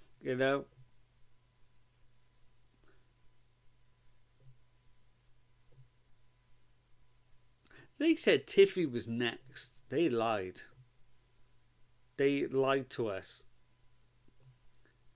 So we got the Motor City Machine Guns here, who were hot shot at the titles, and then it was taken off him almost instantly. Look at this as a visual, though. Like, the Motor City Machine Guns in WWE is so strange.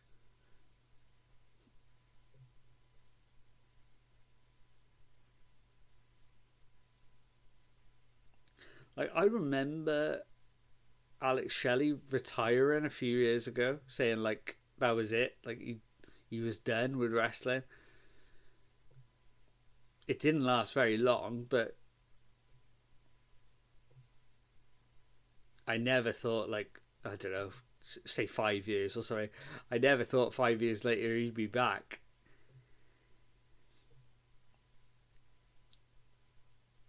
Oh, he said the advert again. Did we just have one? Have we had any matches or any? What have we had since the last adverts?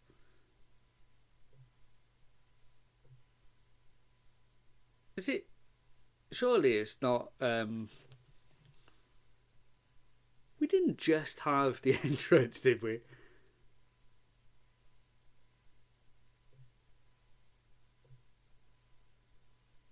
Oh, yeah, you're right, Nick. And then the guns get to wait in the ring for 3 minutes. Um, so Alistair puts, "What's your opinion, bro?"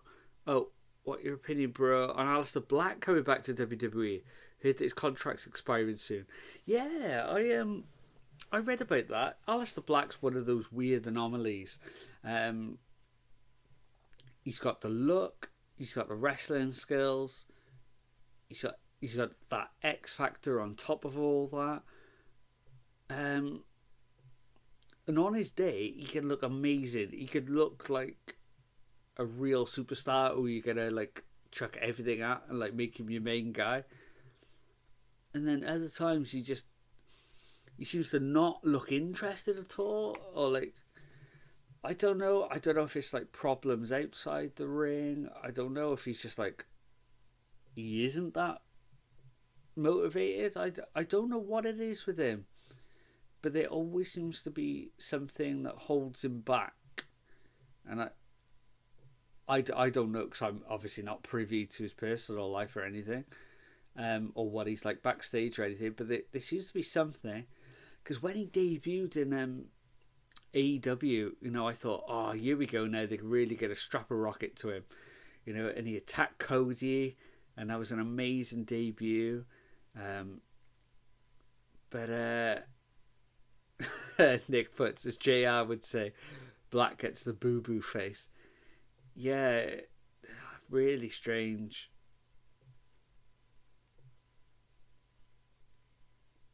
But if he goes back to WWE, is it going to be the same type of thing? Are they going to push him for a little bit and then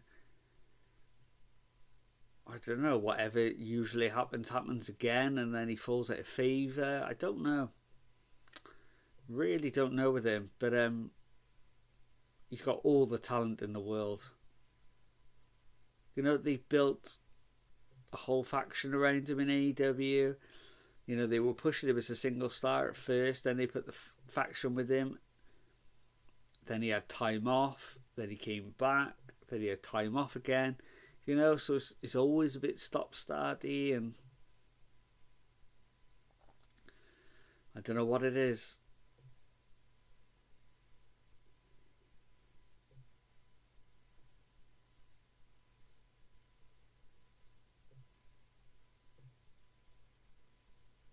Nick put, I think a mistake and Black both made letting him do the law stuff instead of being a cool wrestler that tied into doing Fable promos. Yeah, yeah, I knew what you meant, mate. And Alistair puts, during the NXT tenure, he was a force to be reckoned with him being the NXT World Champion. Oh, he was amazing in the black and gold NXT. Oh, there you go. There's the match graphic for the main event tonight. But like Alistair Black, when he was on the Indies, because obviously he started in Germany and everything, he was in the UK a lot as Tommy End. And this was, what are you in, 2025. So like, say between 2012-ish to 15, around that time. Like, as Tommy End, he was incredible and he was amazing at every show he did in the UK. And then he went to like PWG and he was putting on amazing performances there. Then he went to NXT and he seemed to get even better. And then, yeah, it's weird. It's just one of those wrestlers, you get them every so often that they have all the potential in the world, and just for some reason it doesn't click or it doesn't stick.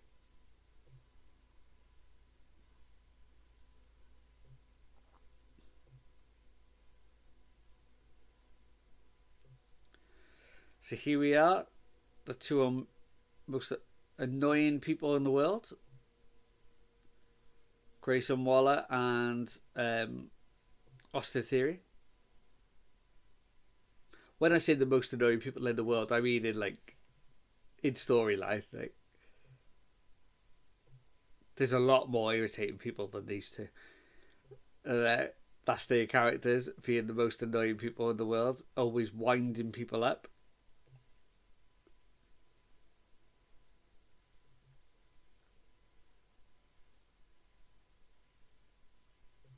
So this tag team match potentially is going to be a lot better than the other one that we had tonight.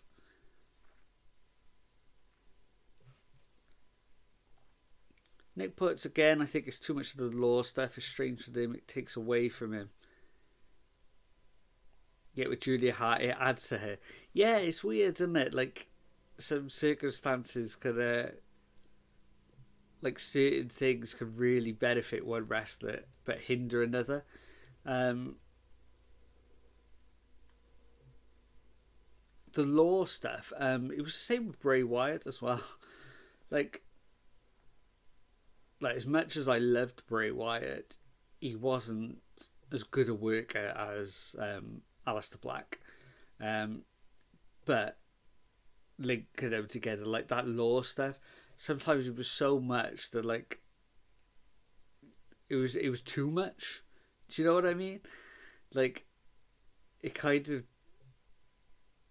it was focused so much on that law stuff.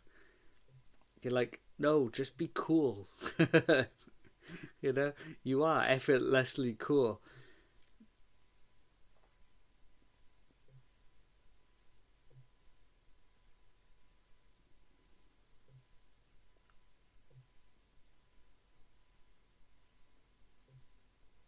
Do Austin Theory and Grayson Waller have a tag team name? I haven't heard it tonight. I don't know if they do they?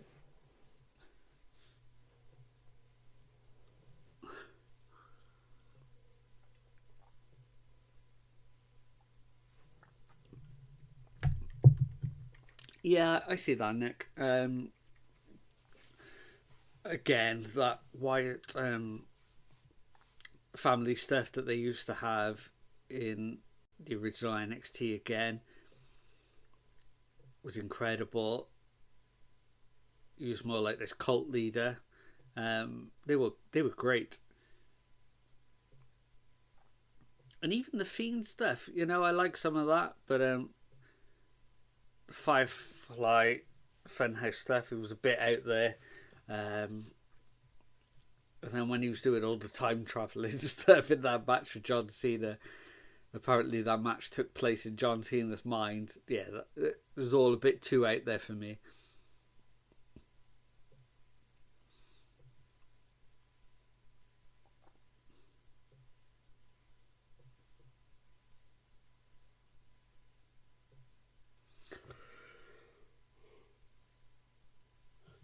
Well, they just had this then that Grayson Waller was a cruiserweight back in his NXT days. He's packed on a lot of muscle since hitting the main roster.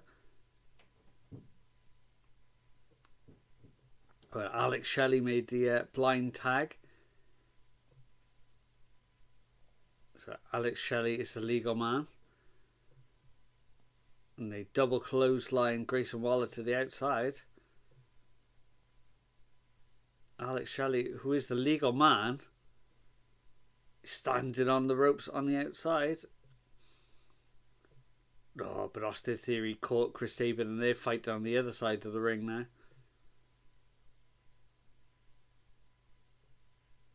So we got a flatliner from Grayson Waller. No, could only keep Shelley down for the 2 count. Nick puts that he thinks the health of the Wyatt family was vague, but it lost something once they tried to explain it. Kind of like Kane. Yeah, good shout. Especially with the Kane comparison. Going back to that, what was it, late 97, when he debuted at Bad Blood. Even before he debuted, they had this little bit of lore about him. Up until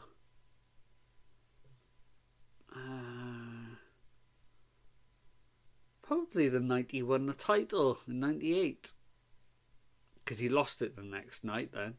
But that early run of Kane, it was brilliant. You know, it was so good. He was just this monster, terrifying monster. The thing is, it's so hard to keep a storyline going. You know what it's like with every TV show in the world, or every film series. Once they keep going and keep going, it's so hard to keep it at that standard. You know, and they've got to keep throwing more lore in it. They've got to keep putting twists and turns, you know, for people going forward. So yeah, when Kane then he had a voice box, he started to talk. Then he had a girlfriend in Tori. You know, then he removed the mask, and then he wasn't really burnt. It was all in his mind. It was all like emotional scars rather than physical scars. And yeah, and then by the end, he was just a bald guy in a suit. You know.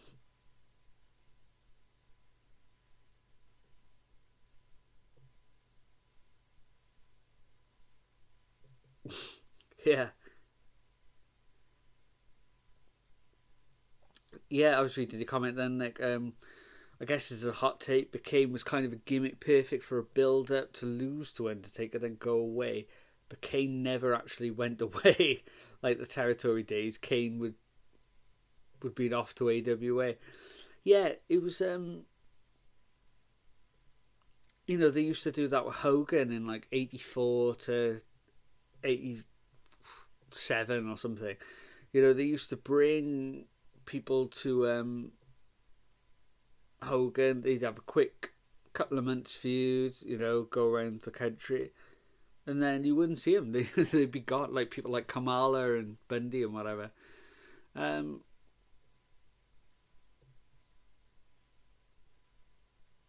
Alistair put, why is Cody absent from TV nowadays? Any insight?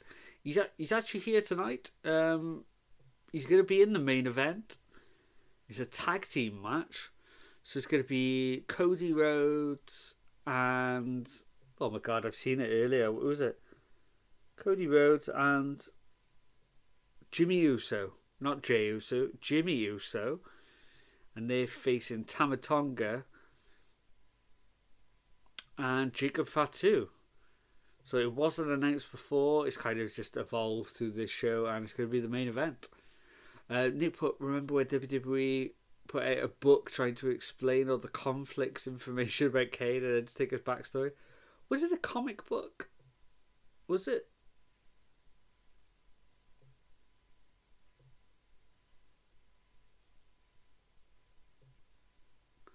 What I understand, WWF would do that with Bruno. Heel would come in, work with Bruno for a while, lose, and then go to another territory to stay fresh.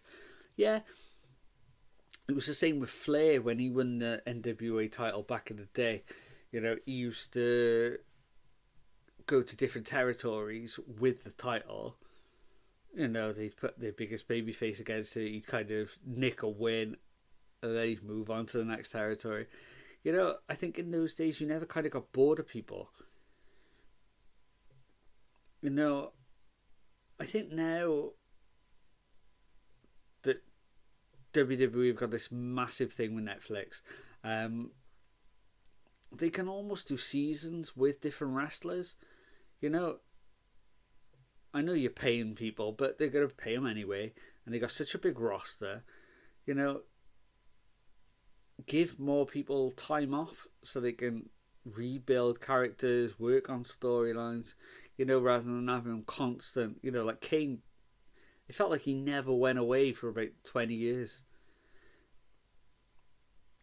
And it was terrible after the first year. The first 8 months were great. And then I don't think I ever enjoyed anything else. Yeah, that's right. It was a Kane novel. That's right.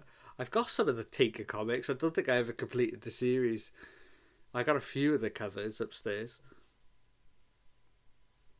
Because I remember they released them. They had like a comic book cover, and then the variant cover was like just like a wrestling promo picture. Yeah, it was the Kane novel. That was it. That went into his backstory. I forgot all about that until you said. I might try and head that down. I think that'd be quite an interesting read.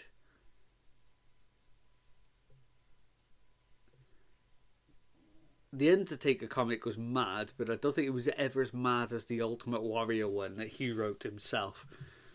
That was berserk.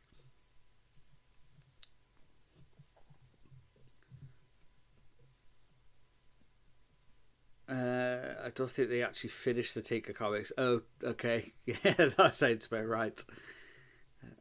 I think it was like Valiant Comics or something. That was it.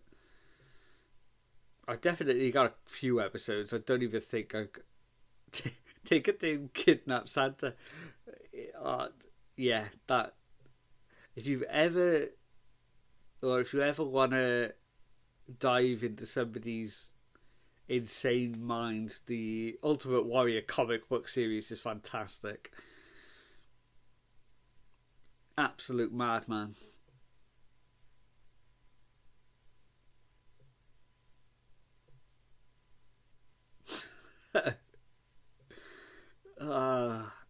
Ultimate Warrior, what a boy.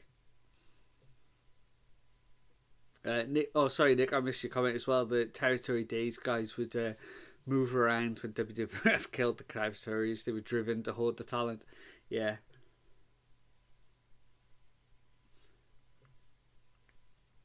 It's crazy though that like when WWF like really attacking the territories, like even after Mania, like the first Mania, like '86, when they would just look at AWA and be like, right, okay, we're gonna take Rick Martel, who's the champion. We're going to take Kurt Hennig, who's the champion. They took Kerry Von Erich from WCCW. They took all these people that were everyone's main champion. Dino Bravo up in Canada. They took everybody's main champions and just stuck them in their mid card. I think Duggan Memphis? Maybe. Not sure. A one-man gang. They were both in the same place. I think it was it Memphis? Maybe. It don't matter anyway. But Mid-South. Of course it was. Yeah. Duggan and one-man gang, I think, were Mid-South. They were all just their top stars, and they were like, right, we're taking everybody's top stars and we're building the most incredible mid-card ever. And then they would just bring in monsters for Hogan to beat, and there was a formula that worked for a long time. So there we go. Motor City Machine Guns actually won that match there. I missed the ending because I was too busy blabbing. But that's what it's all about on here.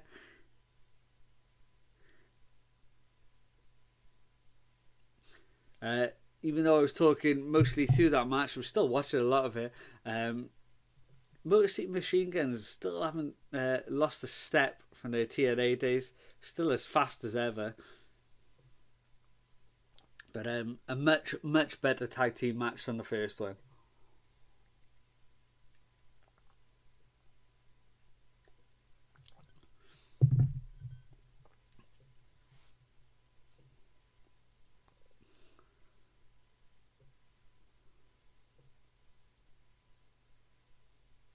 Oh, we got DIY looking on there.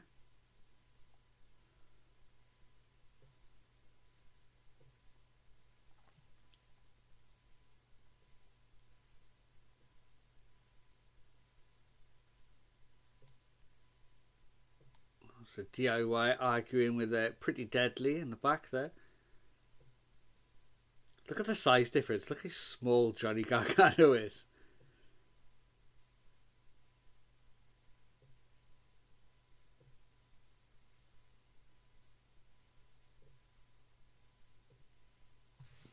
Pretty Deadly letting DIY know that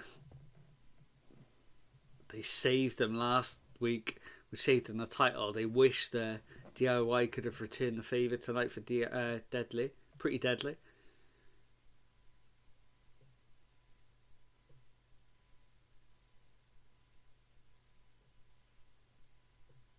Apollo Crews.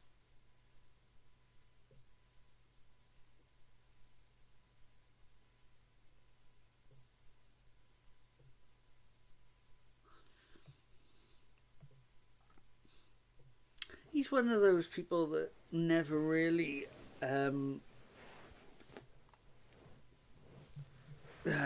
moved up the card at all. He's kind of just stayed as an opening act kind of guy. Turns up every so often. He was great on the indies. It was like Uha Nation, I think his name, something like that.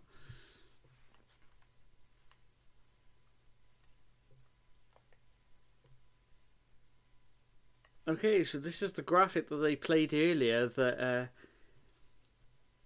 they obviously meant to say for net. That's not the most flattering picture of Tiffany, is it? They could have chosen better. That doesn't do her any justice at all. That was a poor choice of photo there for her.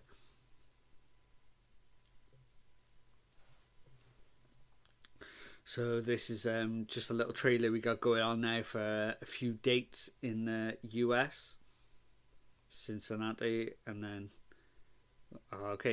whole of North America. Then see the add Toronto as well on there.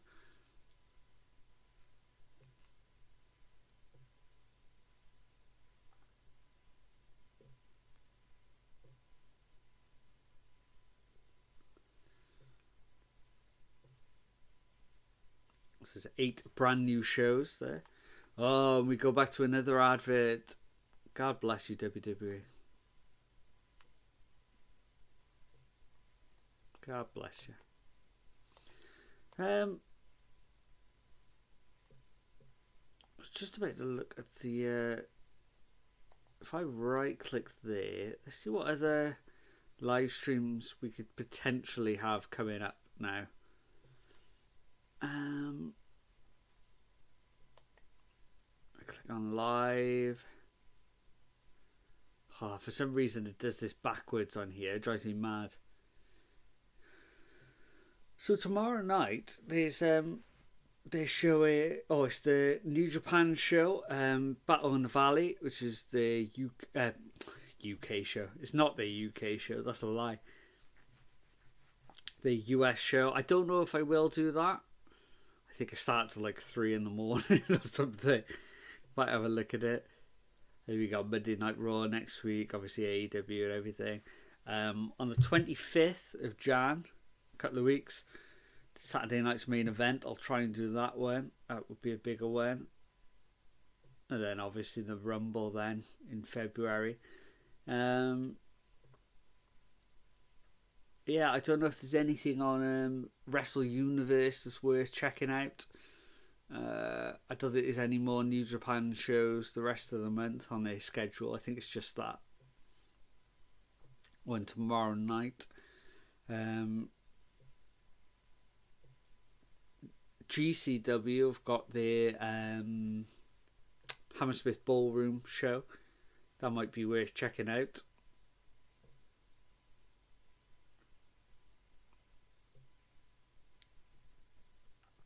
But yeah, at the moment I'm just doing everything I can in these streams, just doing as many as I can, and we'll kind of see what people want.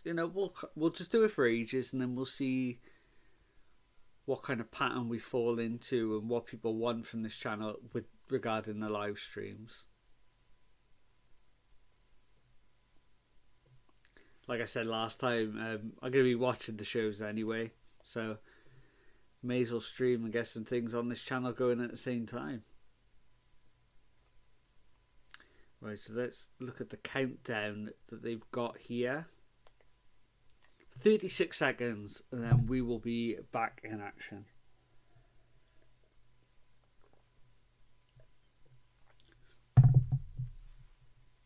If you are watching this on Netflix, you will have this really annoying tune that they play every time they have these "We'll be right back" screens.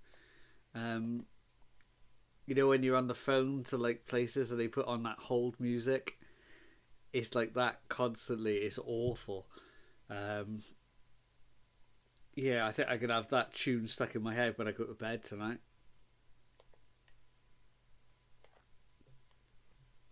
Oh, so we've got that amazing Saturday Night Live. Saturday Night Live? It's not Saturday Night Live. That amazing. Oh, Jesus Christ. What am I talking about? Saturday night's main event music in the background there. They're not cutting to anything.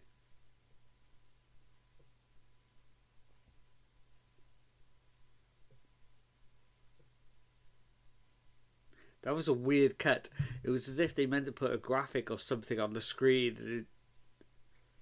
Because I noticed it had the Saturday night's main event music. But, or was it the old Royal Rumble music? I'm not sure. It was one of them. So here we go. We have got... Oh, I didn't push a button there. What's happening there? Here we go. Why didn't that work then? Can I change it over now? No, the Tiffy screen isn't working for some reason. There we go. Click it anyway. It works.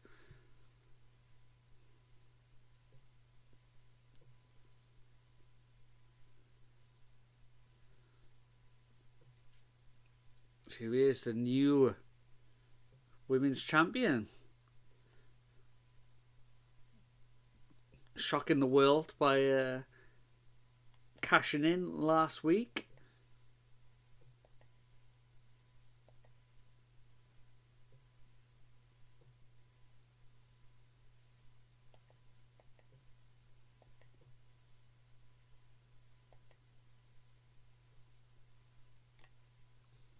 Be interesting to see what she's got to say tonight.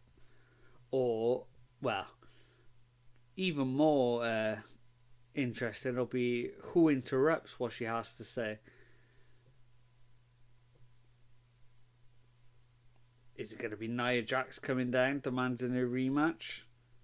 Is it going to be somebody else coming down asking for a shot at the title?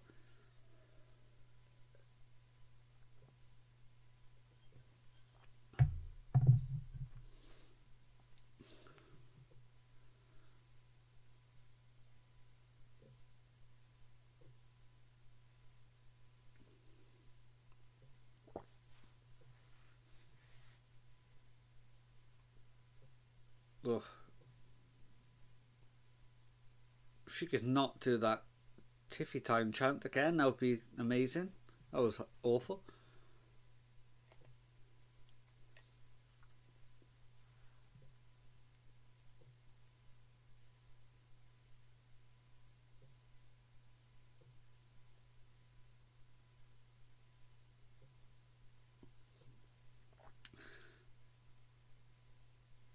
Tiffy telling us that at 25 years of age, she is already better than all of our favourite wrestlers.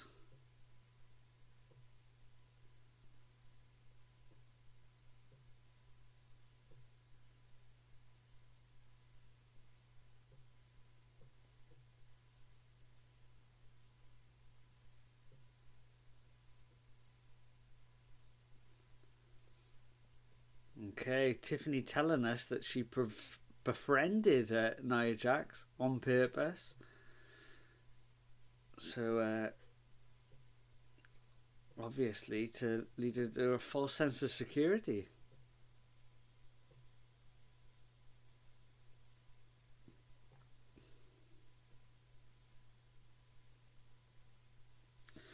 It's weird because she's playing this really like a heel. You know, telling us that she's better than all of our favourites. It's a real heel promo here, but she's in a feud with Nia Jax, who's also a massive heel. You know, the crowd are not going to get behind the babyface Nia Jax run.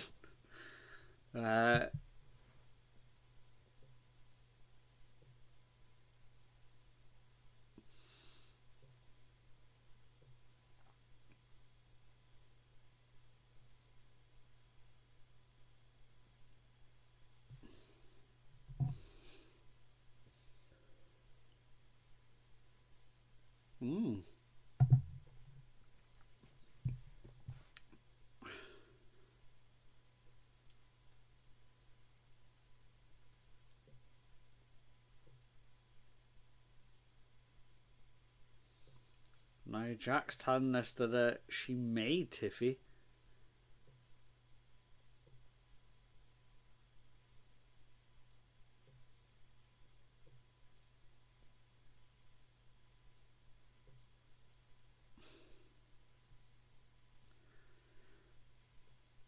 God, wrestling acting is atrocious, isn't it? Jeez.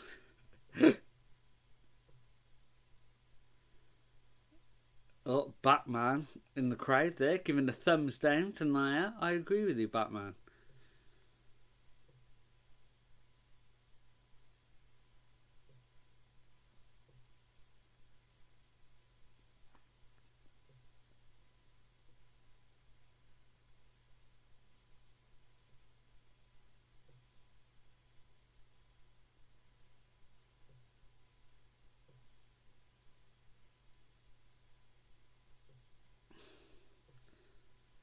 My goodness, this show has fallen off a cliff, guys.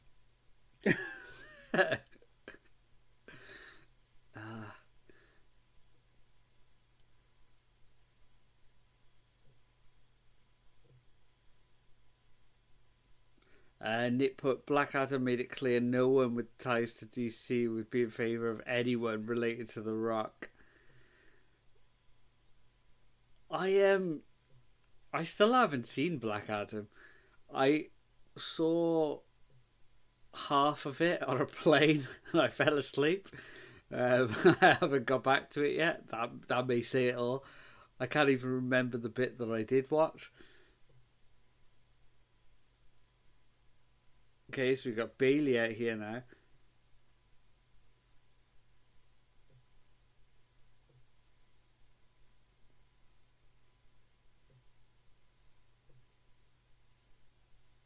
Is the sound really strange? Or is it just me? It almost seems like they're all holding the mics too far away from their face. Like there.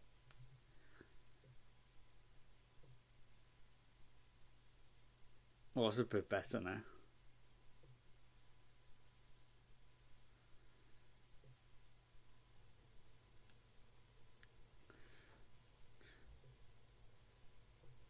So maybe we're going to get a three-way dance between these three. No. Music hits again. Oh, two more. So we've got Naomi and Bianca Belair now.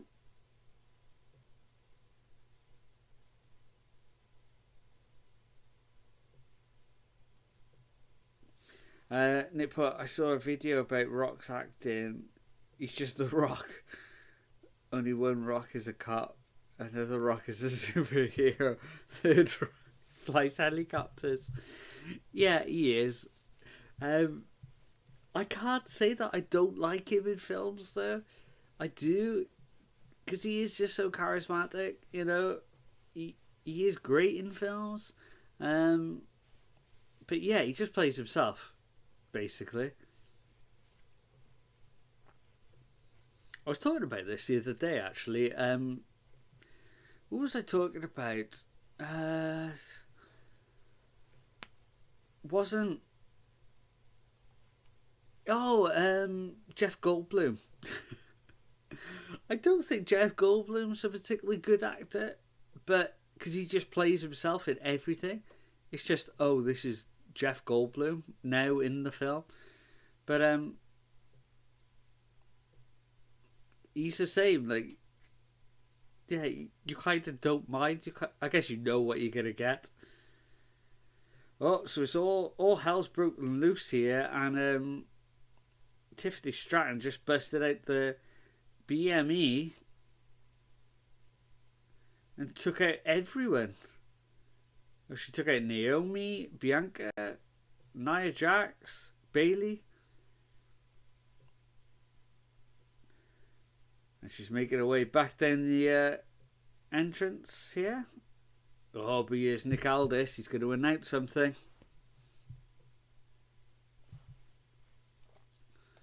Nick Aldis has had an idea, apparently.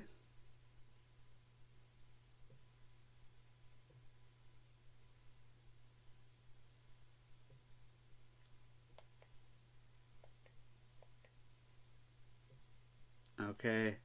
Fatal Four. Oh, okay. So so apparently Netflix. Apparently SmackDown is the show where everyone just has a bit of a barmy on the show, and then they make a match.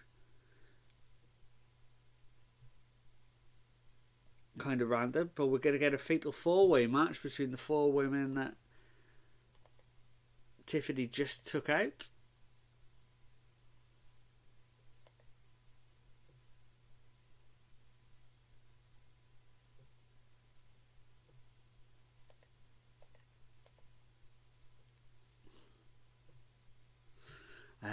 What did you put there, mate? So Nick has put they're going to go one-on-one with the Undertaker. Who's that, Teddy? Oh, I remember that. Years and years of just, you're going one-on-one with the Undertaker, player.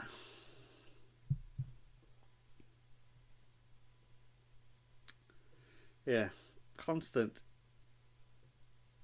It was just the same thing every week, wasn't it? Always, always.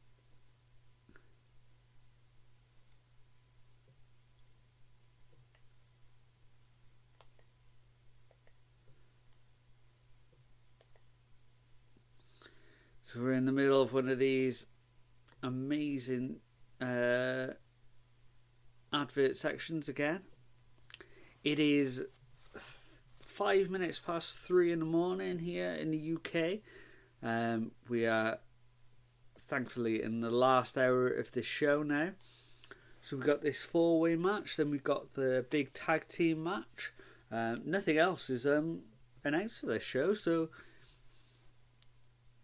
I'm guessing that is going to be it. The two matches. Can't see them throwing much else.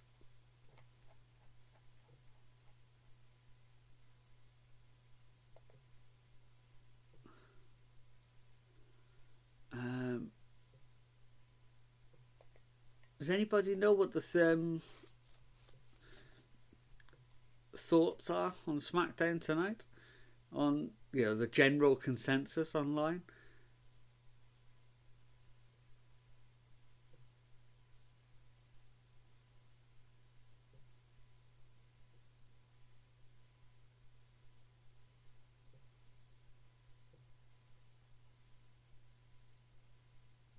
Just trying to have a look here now. Can't really find.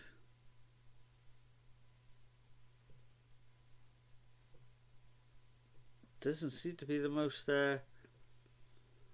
popular show in the world. It's not like when Raw was on, where it was just tons and tons of comments about it. Doesn't seem to be a lot of people talking about SmackDown tonight.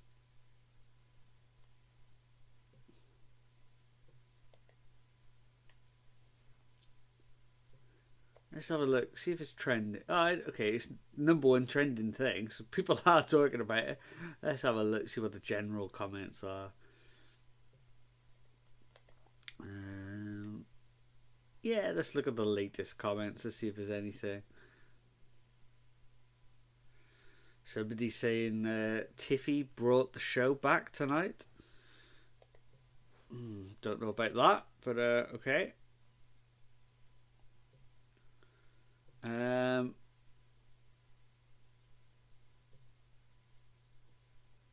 I like the Tiffany promo and the segment involving the women. She got a massive reaction.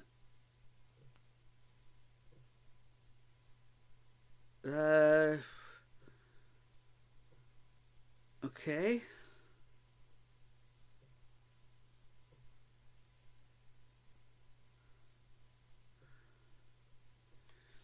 Right, now see... You're right, Nick. It does need more Hulk Hogan Brewer. Where's Hogan? Bring Hogan back. Let's get him out here. Let's get Hogan on the show. Spice it up a bit.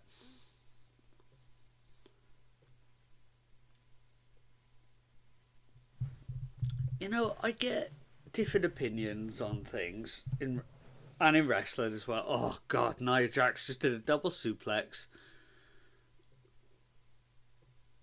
and looked like she really injured her. She just didn't get Naomi up at all. Dropping her almost on her head. That was a big landing. Right, but what I'm saying, like, you kind of understand everyone's going to have different opinions on things. So if you see a match and you like that match, and then somebody else says they didn't like that match, that's fair, right? That's an opinion. When people but just looking at Twitter then, when people said, "Oh, Tiffany had a massive reaction," I'm like, well, that's not an opinion though, is it? That's just factually wrong, because that didn't happen. You know, it's weird how people see things, and I'm like, are they lying to themselves, or I wonder what it is. Especially with wrestling fandoms, you know, is it just to try and make their favourite show look better? I don't know. If they said things like, I don't know, I really enjoyed that promo, like, well, that's an opinion, that's fine. Right, Nia Jax is on the outside here, injuring people. As always. Bayley and Naomi both take out Nia Jax. Drop kick through the middle rope there. Managed to take her out. Oh, we got Bayley and Naomi locking up in the middle of the ring.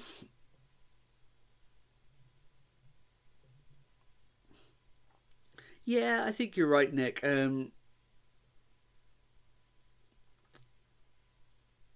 I'm a bit too laid back to overhype people, I think. I don't, you know, I'm the same as everyone else. I have my favourites, you know, and if it's, say, I don't know, an old Bret Hart match, I'm probably going to big it up as much as any ultra Bret Hart fan, but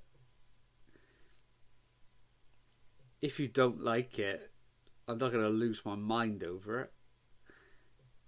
It's not going to affect my enjoyment of it, you know? And,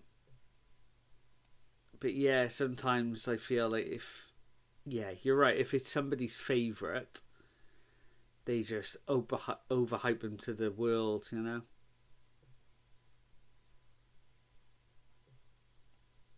You know, you see things online like, Jey Uso's got the biggest reaction of the year for the last year.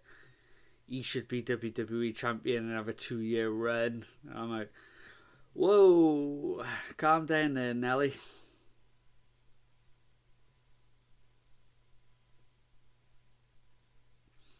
So Naomi making a big charge now. All went for a Hurricane Rana. Gets caught by Nia Jax. Big powerbomb.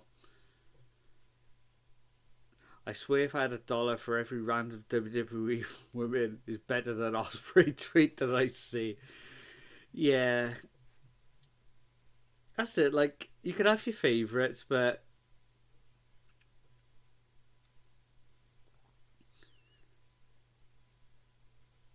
can Ospreay do everything that these women could do in this ring right now? I'd argue yes. Can any of them do what Ospreay does? I'd argue no.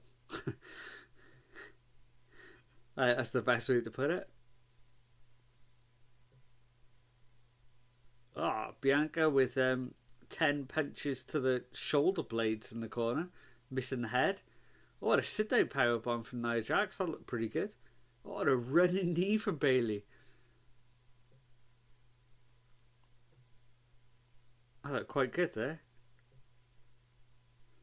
Yeah, the thing with Ospreay, he seems to be the big one at the moment, where it's fun to take shots at him at the moment. He's kind of like the public enemy #1 from the other company. You get it every so often with different wrestlers, but yeah, he's definitely getting it a lot at the moment, and to the die-hard fans, there's nobody worse, you know, than him, which is madness to me, but there we are. Bayley making her way back up to the ring here. Back up to the top rope. Oh, having to call Nia to come back into the right place for a spot. Oh, big, huge headbutt there from Nia Jax. Oh, she's climbing back up to the rope, top rope here. We're going to get a superplex. Bayley trying to fight out. Pushes Nia off the middle rope again. Another headbutt from Nia Jax now. She's following her back up again. No, getting her up on her shoulders. She's going to be like a Super Samoan drop. Oh, but here's Bianca and Naomi. We get a power bomb. Oh, Bayley really feeling that one. So Nick's put, because right now he's the best wrestler in the world, and while he didn't side with the company that those people like. Yeah, exactly. I mean, if he was on TV... Oh, there's that noise again for the advert. It is just like a holding tune. It's awful. Yeah, I mean, if he'd signed for WWE, no matter who he was facing, say it was, I don't know, I was trying to think of somebody who's not technically like a great wrestler. I don't know, say he was in a feud with LA Knight, say. They'd be saying 5 stars, say this is the best match ever, you know. Whereas if he's having a match with Kenny Omega, because it's in the other company, they'll say it's terrible. Don't quite make sense. Right, well, it's 45 minutes left in the show. We got a couple of minutes break here. I'm going to throw up the BRB sign. Quickly use our restroom, and yeah, we'll get back to this Fatal 4-Way match, and then we got the tag match for the final. So yeah, we will be right back in a couple of minutes.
So we are back. We're back in action as well on the TV. That was good timing there. Naomi's making a big charge against Nia Jax in the ring now. Oh, get a big slam from Nia Jax. Bayley and Bianca are back into the ring, and they are making the save.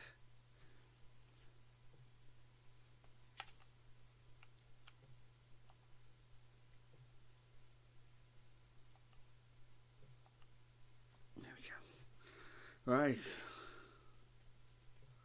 Who do we think's going to win this match, I wonder?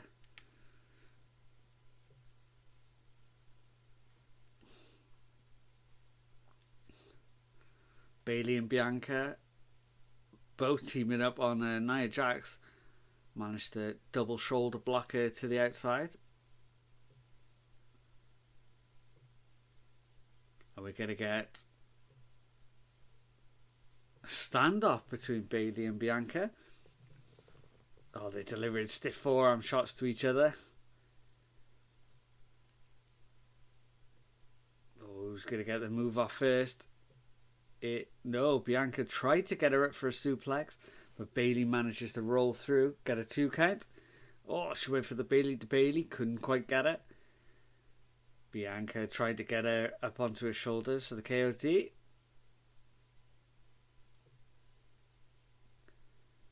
Oh, they both keep reversing everything here. Another roll up by Bayley. Oh, as Bianca kicked out though, she pushed Bayley straight into Nia Jax. And Nia Jax is flatlining everybody now.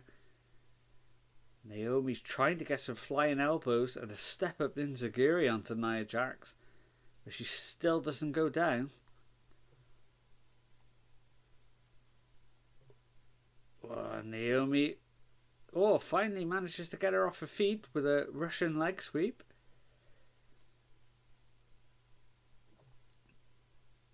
Naomi with a split leg moonsault there. No, could only get a 2 count.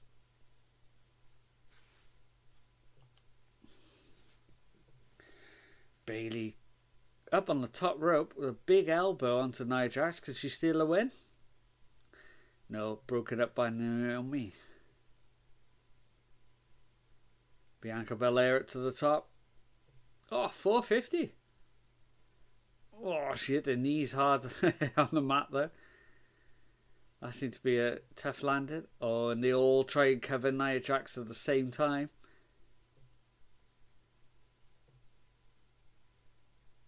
Only one person can get the pin here tonight.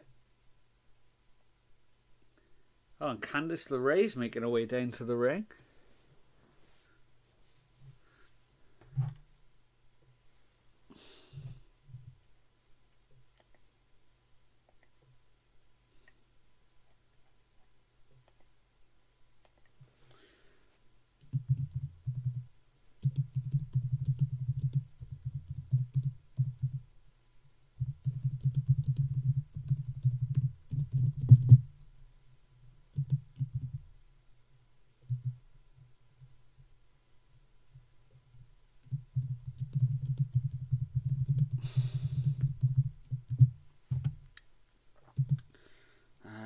Let's have a look.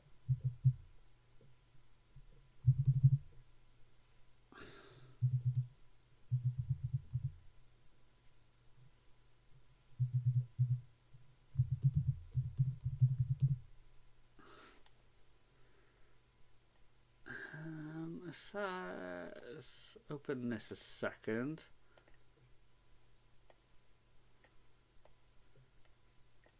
I'm trying to look on Twitter as well at the moment just to see, what people are thinking of this Smackdown.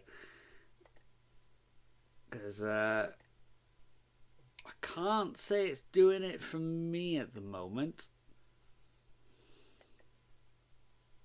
I don't know about anybody else. What's everyone else thinking about this show so far tonight?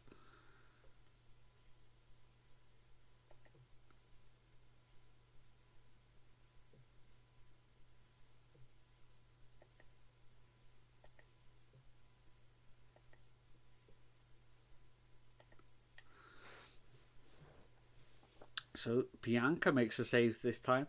Nobody can seem to get the win here tonight.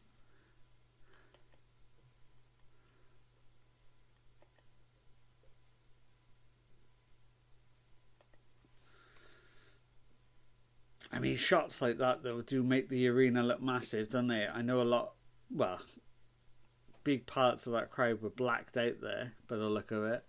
Well, not blacked out. Not as if they were, tarped over or anything, but in darkness, I meant.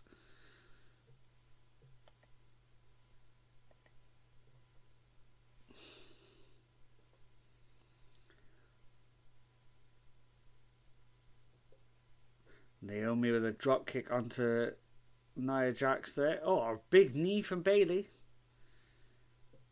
Big spine buster from Bianca Belair there. She's going to look for a running senton. No. Springboard moonsault. Bayley manages to get out at 2.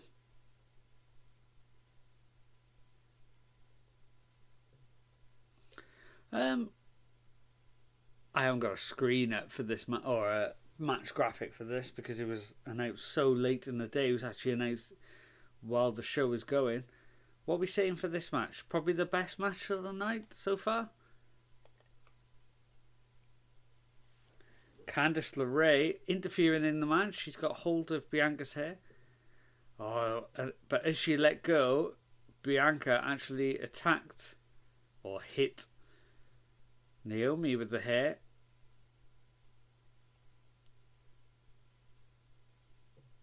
Oh, Bianca runs into Nia Jax on the outside and they both go crashing it over the announce table.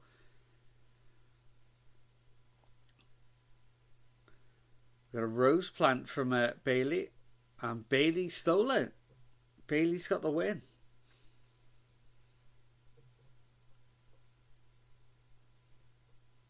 I'm not complaining because I probably like Bayley more than anybody else in that match.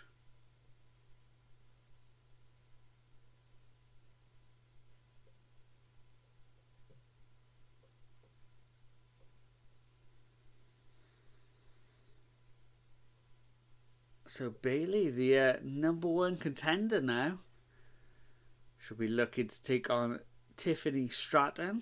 See if she can regain that gold belt. That was the big turning point in the match when Bayley and Nia Jax went over the ring, the announce table.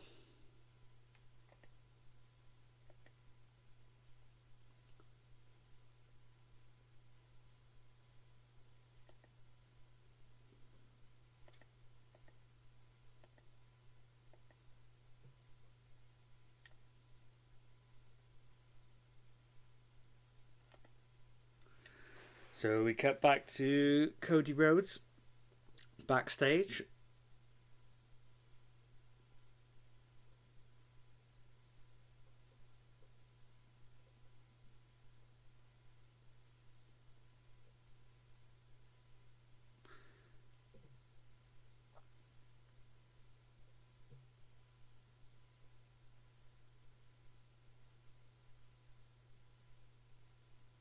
Oh, so looks like Carmelo Hayes is talking to Jimmy Uso backstage here. What are they going to try and set up?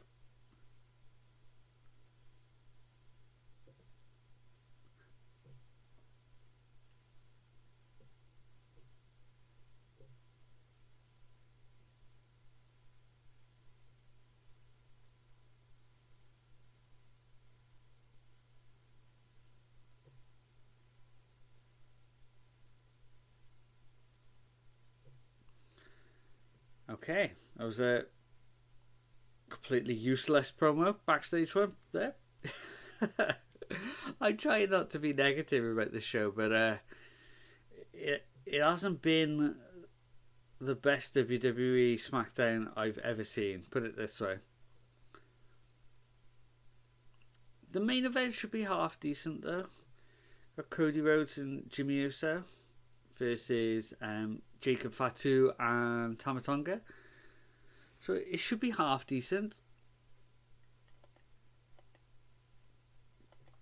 I mean, on paper, it should be the best match on the card, right?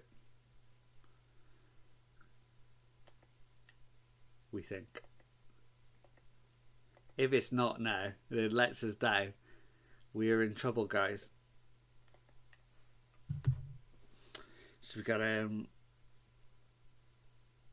donate to American Red Cross. Please do if you can, everyone.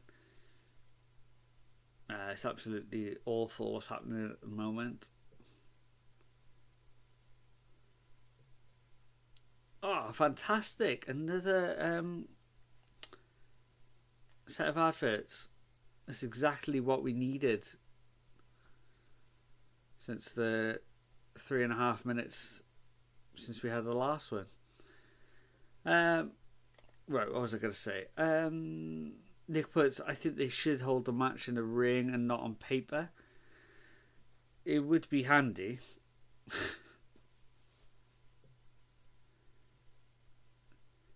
Yeah, oh, good lord.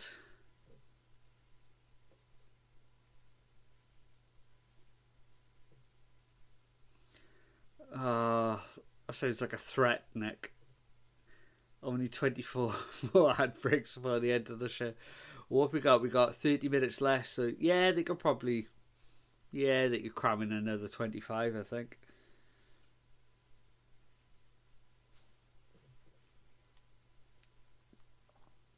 It's just... I mean, I guess in the States, you get used to having these many adverts, right? But,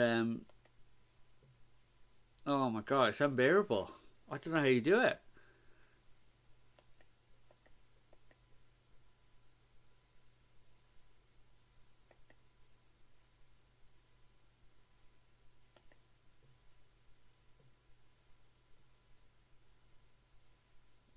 Because, like, say a 30-minute program that would be on in the UK, we'd have one break in the middle.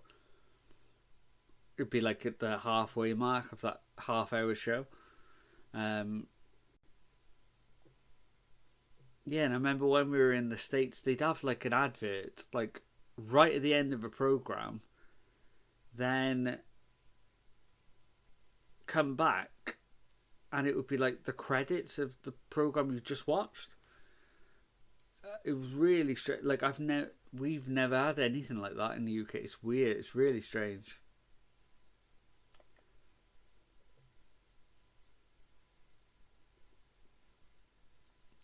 WWE TV has to be among the most extreme with ad breaks, even for US TV. Okay.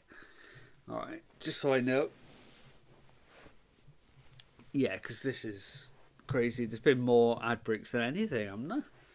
On this show.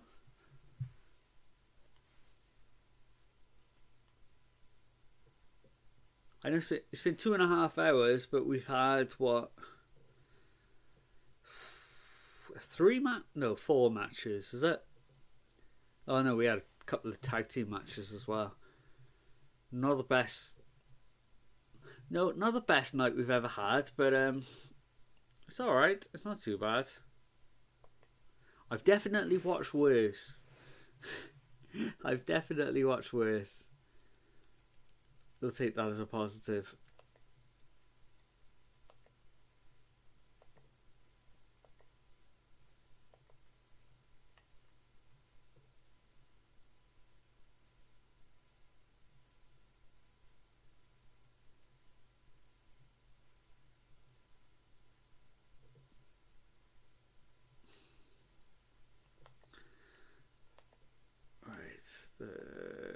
Trending, right? Smackdown, latest.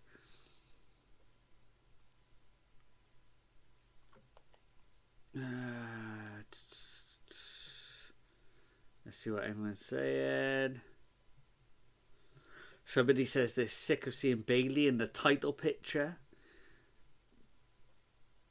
So the opposite opinion to me.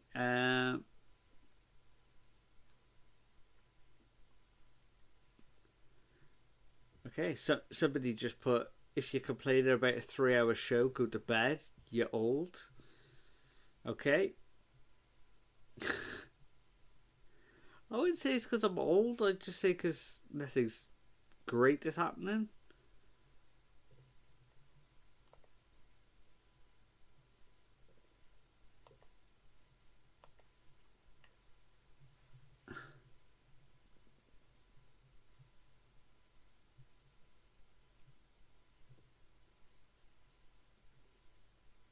Okay, so Bailey saying that she's faced Tiffany Stratton before, and Tiffany has never managed to beat Bailey. So that's going to be set up. The women's title match is going to be next week.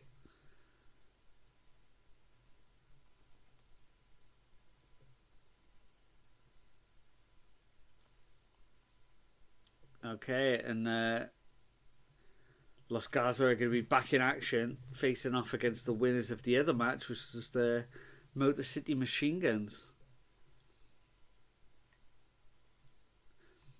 And Solar Sokoa is going to return next week as well. Yeah, I wonder what they're going to do with Solo. Like, I wonder what plans they have for him now.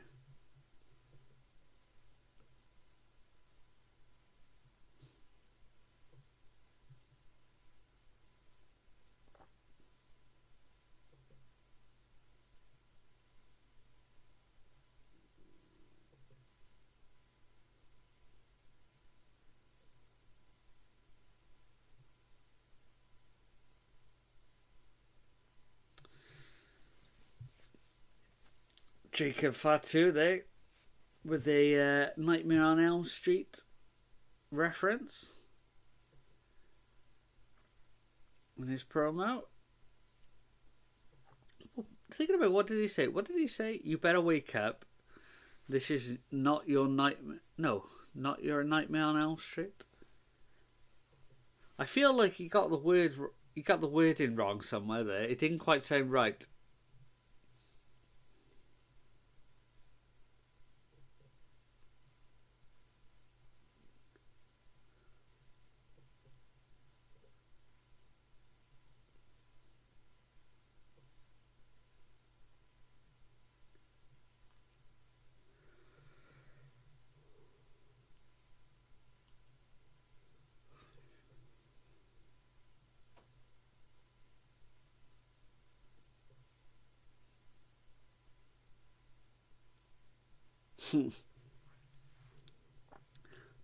I don't know if I agree with Wade Barrett there, but I like the sentiment.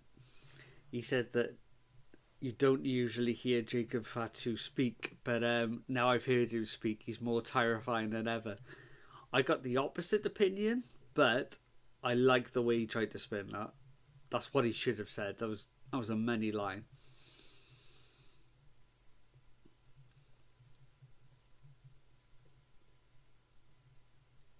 So it looks like we got a street fight next week on Raw between Damian Priest and Finn Balor. Here's another advert.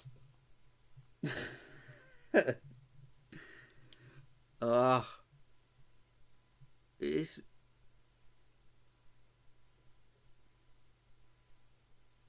We had nothing happened between the last break.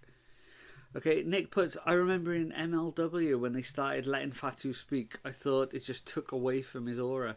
Yeah, I agree. Yes, apparently the Feast Balor feud is still going on, mate. Apparently so.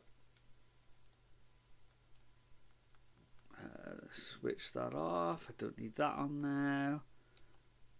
There we go. Yeah, apparently it's still going on.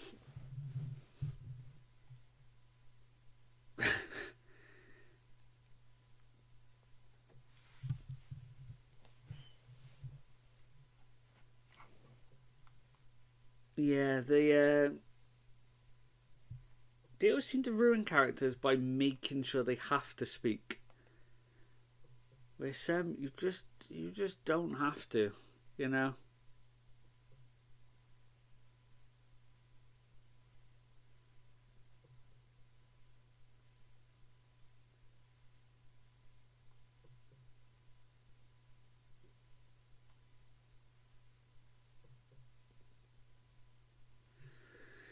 Wow, so AEW's World Ends show was the highest pay-per-view buys for AEW since All In show at Wembley. So it surpassed Full Gear, All Out, and Wrestle Dream, which is quite shocking. Yeah, Abyss and Kane. Yeah, remember how good Abyss was in TNA in those early years? Like, that first like monster run he had when he was like facing off against Jeff Hardy, and then didn't he have an amazing cage match with AJ Styles back then? You know, he was awesome. And WWE came in for him a couple of times, tried to sign him, but he decided to stay with TNA. I think he is eventually there now, and he's like a roadie or something. But yeah, and then the Abyss, just this crazy monster with James Mitchell. Then they brought in what was his name? Mexican guy. Something Messias. Whatever his name was. He came in and he was like James Mitchell's son or something. Judas Messiah. That's it, yeah. He came in and he was James Mitchell's son. Then you had him in that storyline. It was when Abyss's brother, that way, when Abyss's brother turned up. Yeah, that's right. He was Mitchell's son, Abyss's brother. But when Abyss started to have a different brother, who was also himself, that is when Abyss really fell off a cliff. Oh, when Abyss started wearing Hulk Hogan's Hall of Fame ring as well. I forgot about that. Oh my god, that was terrible. Oh, the Dr. Stevie stuff. Good god, I forgot about that. Joseph Parks, that was his name. The Dr. Stevie stuff, remember that? With the I can hear John Cena shouting in the background. When they used the taser on Dr. Stevie and all smoke started coming out and everything. Oh, good god.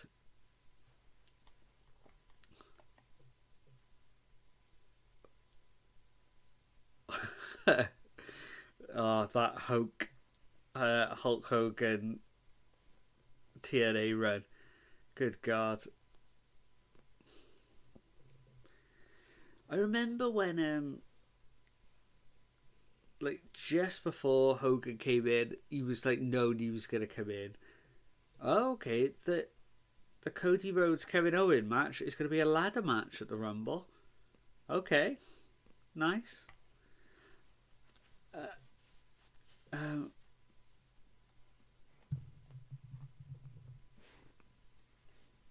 When they were talking about Hogan, hello, my little cat's on me now.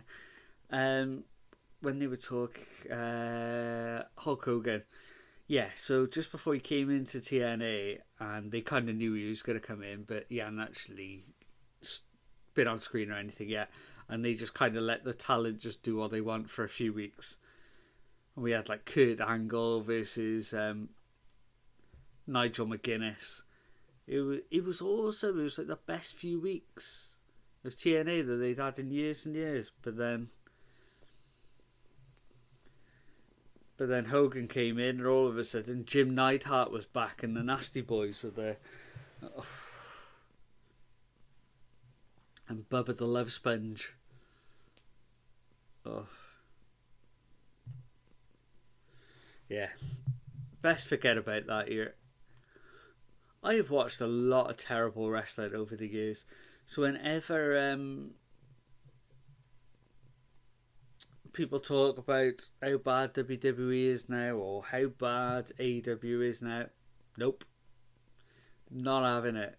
I've sat through way worse. And so I keep going back. Maybe that's a me thing I'm going to have to look into. It puts the Kurt versus Nigel stuff was amazing. Yeah, in TNA fashion, they dropped the ball. Yeah, for that few. I remember they did the like a voting thing you could do, and Nigel McGuinness kept winning every week, and they didn't want Nigel McGuinness to win every week, so they stopped the voting. It was like, TNA. Stop fighting your own audience.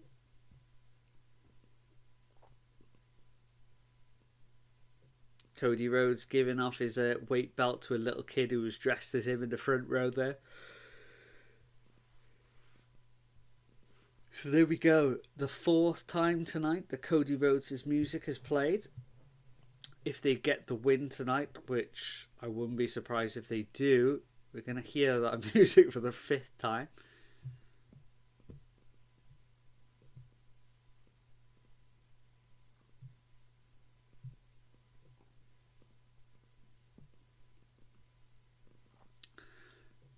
Good bit of pyro there for Cody's entrance.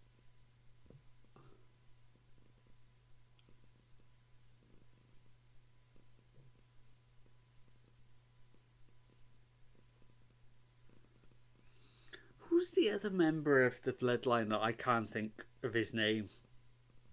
In the Tamatonga's brother? Why can't I think of his name? Does it begin with an H? Oh, Tongaloa. Yeah, I'm miles out. What's happened to Tongaloa?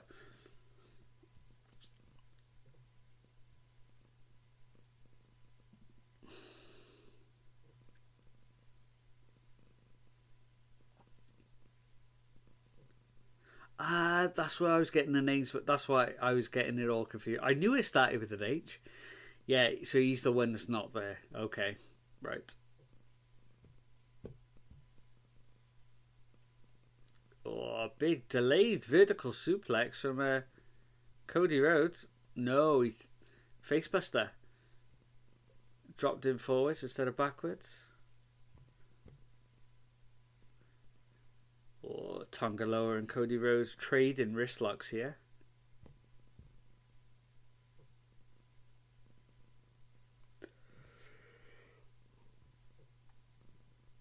Oh, we get a tag to Jimmy Uso, who delivers a double axe handle onto Tongaloa's shoulder there.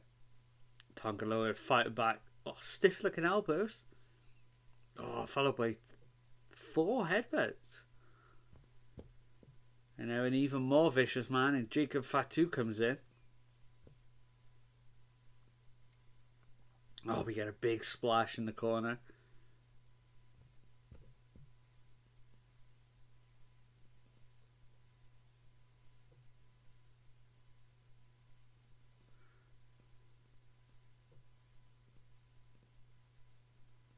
I don't know if you remember, Nick, who did Jacob Fatu have a cage match with in MLW? I remember that being really good, but I can't remember who it was with.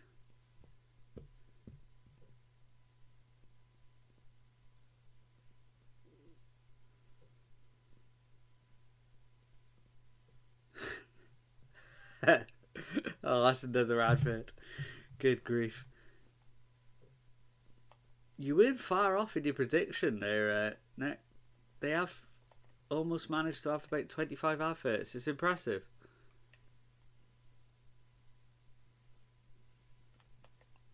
Let me look it up. So I remember it being really good. Jacob Fatu cage match. MLW.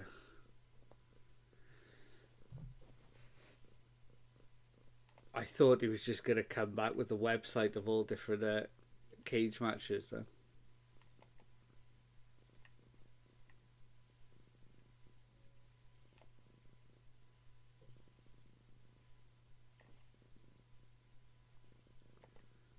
No, it doesn't. No, that's not the match I was thinking of.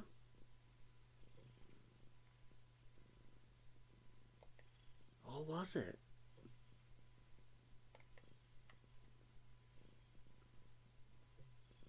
No, can't find it. I'm not sure. I'm sure he had a great cage match somewhere. I thought it was MLW. I watched MLW for a while. This is a few years ago. It had that the Heart Foundation in it, where we had so who was it? It was Teddy Hart, so Davey Boy Smith Jr., Harry Smith, and Brian Pillman Jr. as well. I got Brian Kidman again. I got Brian Pillman and Billy Kidman mixed up into one person then.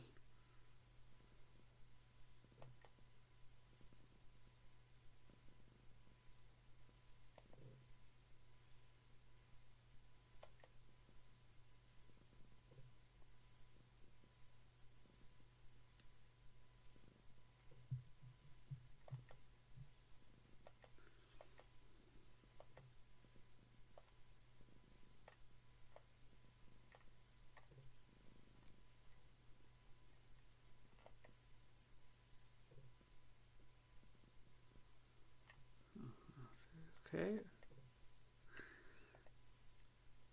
MLW got hit by AEW starting. Yeah, and a lot of talent left. Yeah. Right, okay. That makes sense.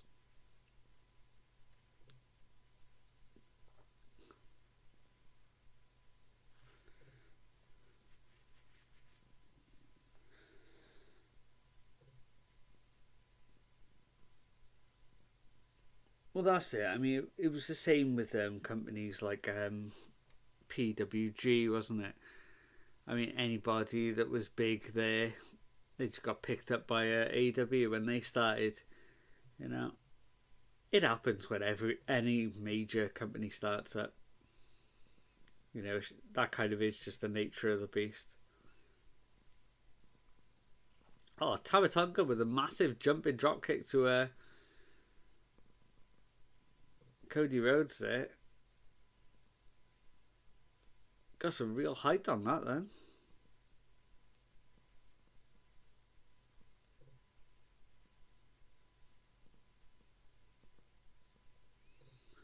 Oh, so we got a typical Tonga nerve grip here under Jimmy.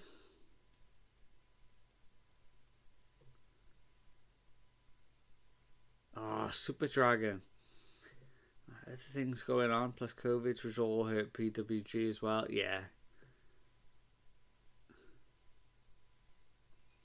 I watched a good video on Super Dragon the other day. It was by a YouTuber who I didn't know, so I'm going to give you the name in here, because it was really well done and it was really good, so I want to make sure I find the right person. So it was the history of Super Dragon versus Kevin Steen on the Indies. It's called Steen versus Dragon, Adapt or Die. It's by a YouTuber called Mostly Incompetent, and it's really well done. I thought it's a really good YouTube video. I just subscribe to his channel, and he's also got a video on Megami Kudo, which is really good, and I'm about halfway through a Chris Hero documentary that I watched of his, and that was really good as well. So yeah, he's only got just under 200 subscribers, but yeah, his videos are really good, I thought.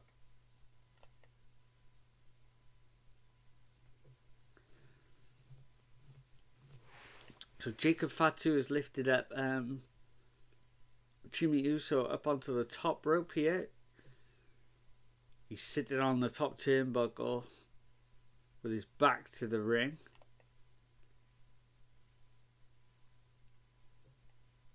Yeah, you're right, Nick. Imagine like early Super Dragon in AEW.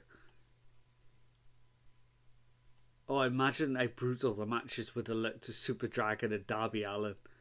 Ugh.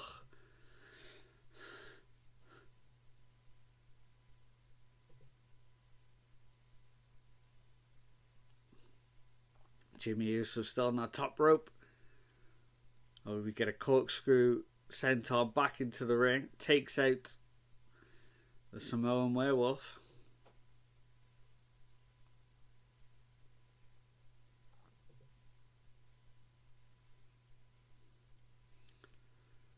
Jacob Fatu makes attack to Tamatonga, sorry. Cody Rhodes is back in, head of steam. There's a lovely snap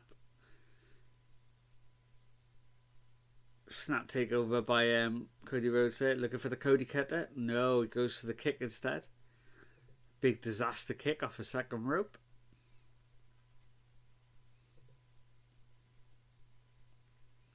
Cody Rhodes tried to lift him up onto his shoulders again. Tamatonga with a big head of steam. Well, so same with Jacob Fatu. He goes over to the top rope. They're both on the outside. Here comes Cody. Suicide dive through the middle ropes. Takes out them both.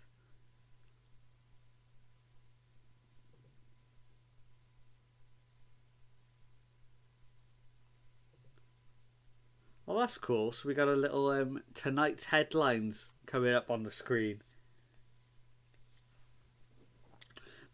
That might be something cool to put on the actual my screen for the live streams, like a tonight's headlines, and I could just type them in as they go along, and then they just kind of like go on a loop. That'd be kind of cool, I think.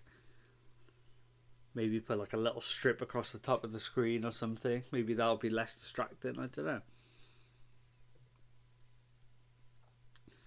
Cody was looking for the crossroads there, but we get a big knee from Tamatonga. Oh, followed by a huge DDT. Cody gets out of two though.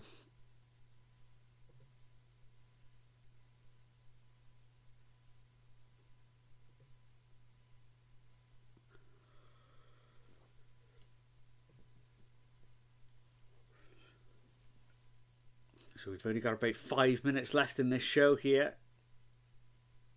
We must be coming to the end now. Cody Rhodes lifts Tamatonga onto the top rope. Jimmy Uso's made the tag. Oh, I think we're going to get a power and glory. There's the power. There's the glory.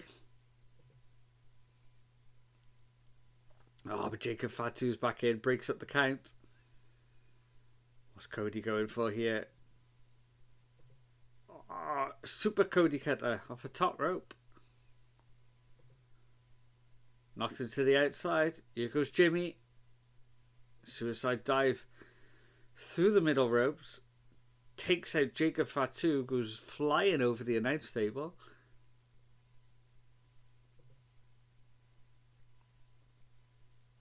Oh, here goes Kevin Owens back down.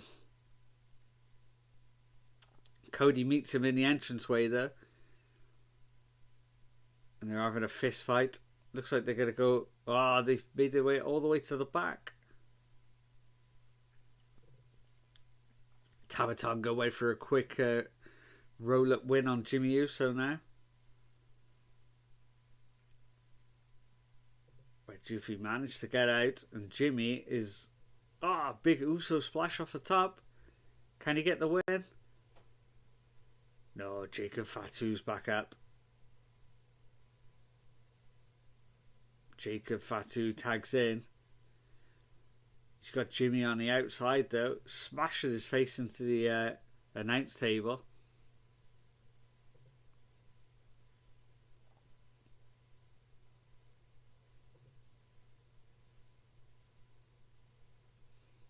Oh, Jacob Fatu with a huge DDT on Jimmy. Bringing him into the centre of the ring. Oh, the best moonsault ever onto Jimmy, and he gets the win. So there we go. We don't get to see it. We don't get to hear Cody Rhodes' music again. So it ends at 4 times in one night. The run has come to an end.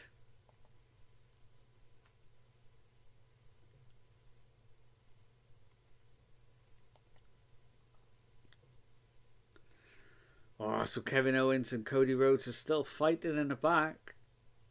Oh, it looks like they're making their way back to the ring.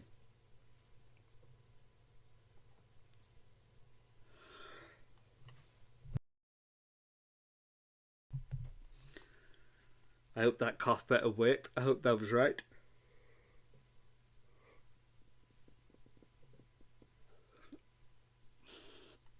Kevin Owens looking for something. Oh, is he looking for a big power bomb through tables on the outside? Cody trying to fight back, doing everything he can. Big headbutt from Cody. Oh, and he crashes into Kevin, and they both go flying off like one of the carts that they used to bring in all the equipment to the arena, and they went crashing through two tables, it looks like.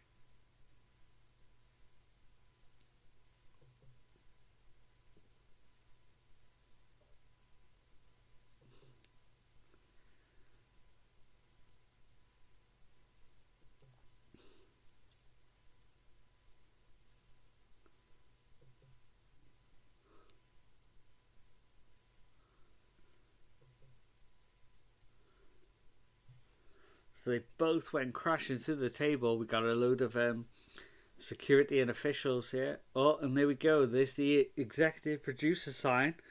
That's going to be on every show by the look of it. With Paul Levesque's name coming up. Oh, Cody Rhodes and Kevin Owens, they can hardly stand, but they're still trying to get to each other. And there we go. That is the Netflix logo coming up. That's the end of the show.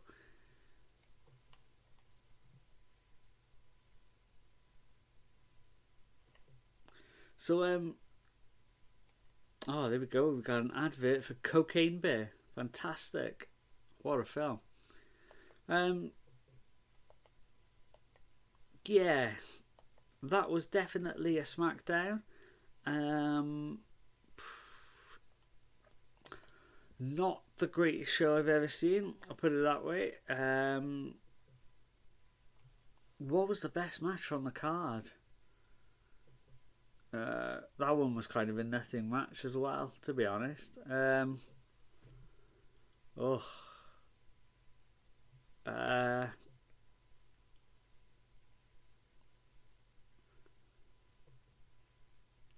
Maybe the Machine Guns match. Maybe the Shinsuke match. They were all kind of even, to be honest. Nothing really stood out. Nothing was terrible. Nothing was awful. But there we go, guys. That's another episode done. Another live stream done. That was the first Smackdown on Netflix. I thought they were going to... I mean, the world champion was on it. You shouldn't be able to get much bigger. But I thought they were going to make more of a thing about it being the first Smackdown. Maybe they just, well, they kept that just for Raw, and then they obviously upped the NXT rating, put a big boost on that with having The Rock on there. I thought they were going to do something special for this, but no, nothing else. So there we go, guys. That is the end of this live stream. Like I said, I'm not quite sure what live stream I'm going to do next, but like us on Twitter, like us on Instagram. Obviously subscribe to the channel here on YouTube, and we always stick something out beforehand, let you know what the next live stream is. Got loads of videos coming out. We should be filming the 5-star video soon. I've written the script for the Can Wrestling Act series, and I've recorded all the footage this week of WrestleMania, the arcade game. So I'm doing all the PS1 games, again back to that, and that's the next one on the list, the WrestleMania arcade game, which is, that's definitely a game that's on the PlayStation, I'll put it that way. But yeah, thank you for joining us again. Hopefully we'll see you very soon, and have a good night, everyone. See you soon.